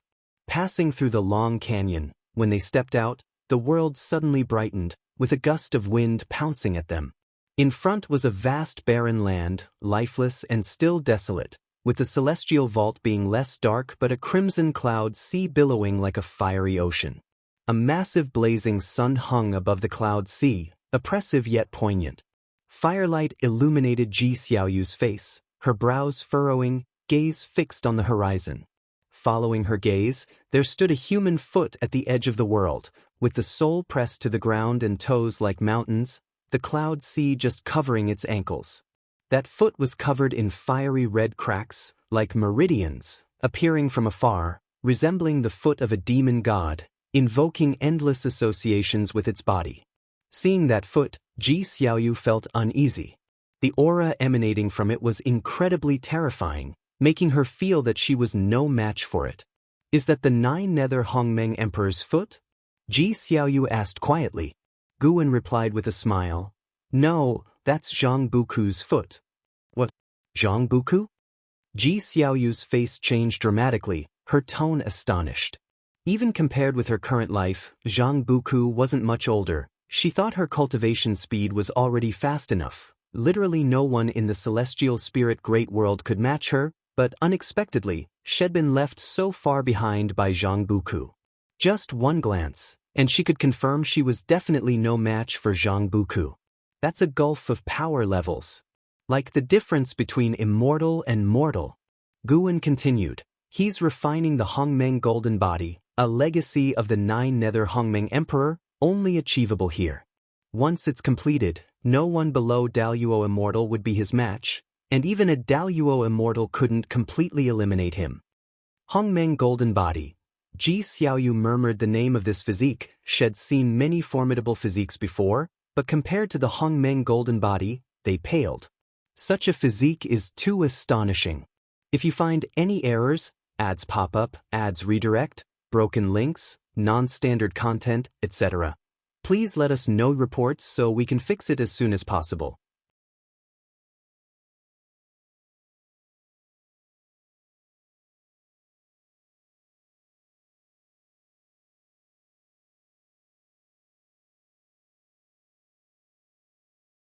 Zhang Buku's figure, larger than a mountain, suddenly rose, a mountain ridge-like arm lifting from the distant sea of clouds, carrying immensely terrifying momentum towards Ji Xiaoyu.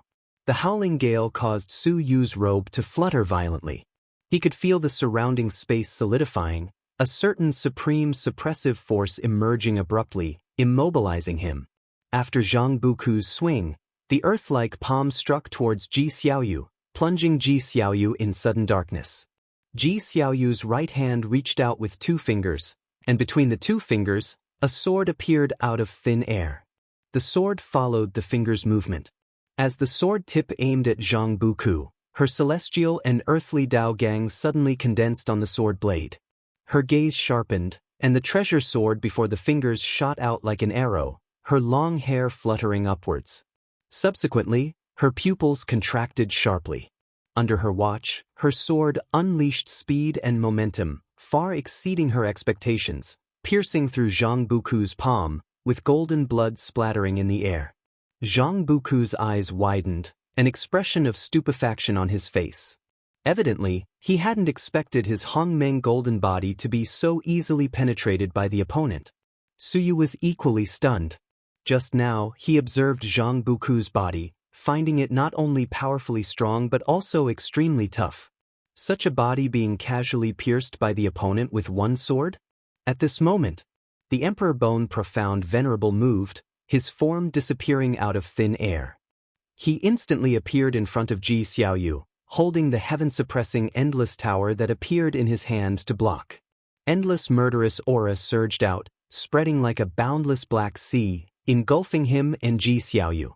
Before Su Yu and Zhang Buku could react, the figure of the Emperor Bone Profound Venerable flew out from the rolling murderous aura, vaulting over their heads, disappearing at the horizon.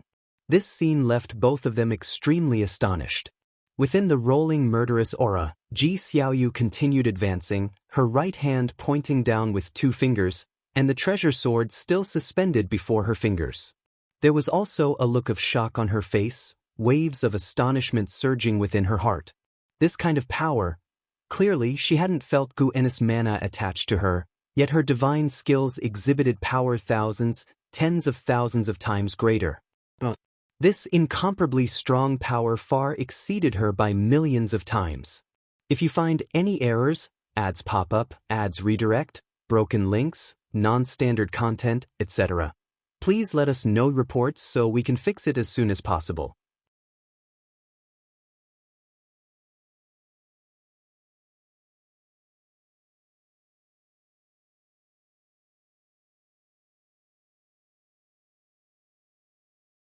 Guwen nodded slightly, thinking Ji Xiaoyu's creation of the divine skill was quite impressive, something he might also use in the future. The reincarnation Forbidden World still continued to suppress Emperor Bone Profound Venerable. Zhang Buku and Su Yu watched Emperor Bone Profound Venerable with no ability to counterattack, both deeply shocked, yet they didn't flee, as they themselves had been captured by Emperor Bone Profound Venerable. An hour later, the world was silent, swirling dust covered the earth.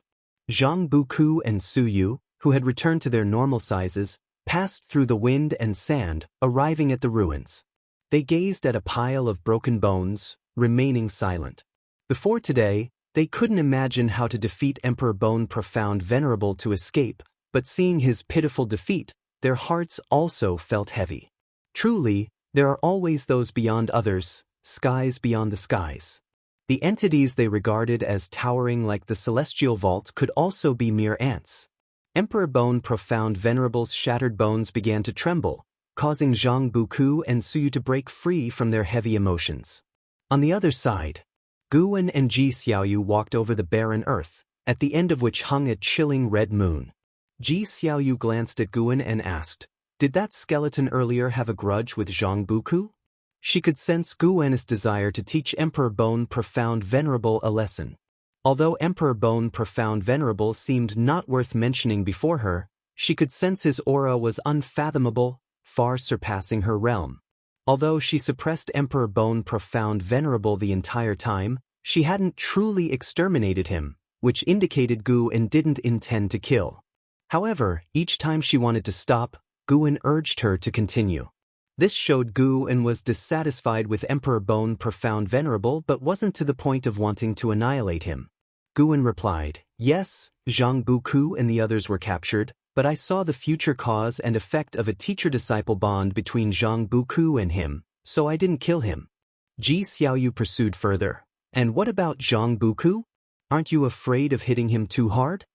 Guan smiled without speaking, leading Ji Xiaoyu to feel the situation might not be as she thought.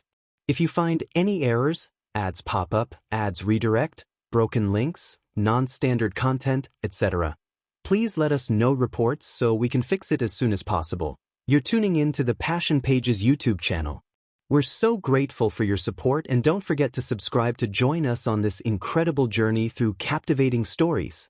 Your generosity through donations truly makes a world of difference, as it's the primary source of revenue that allows me to expand and enhance this channel for you. Thank you from the bottom of my heart for being a part of this adventure.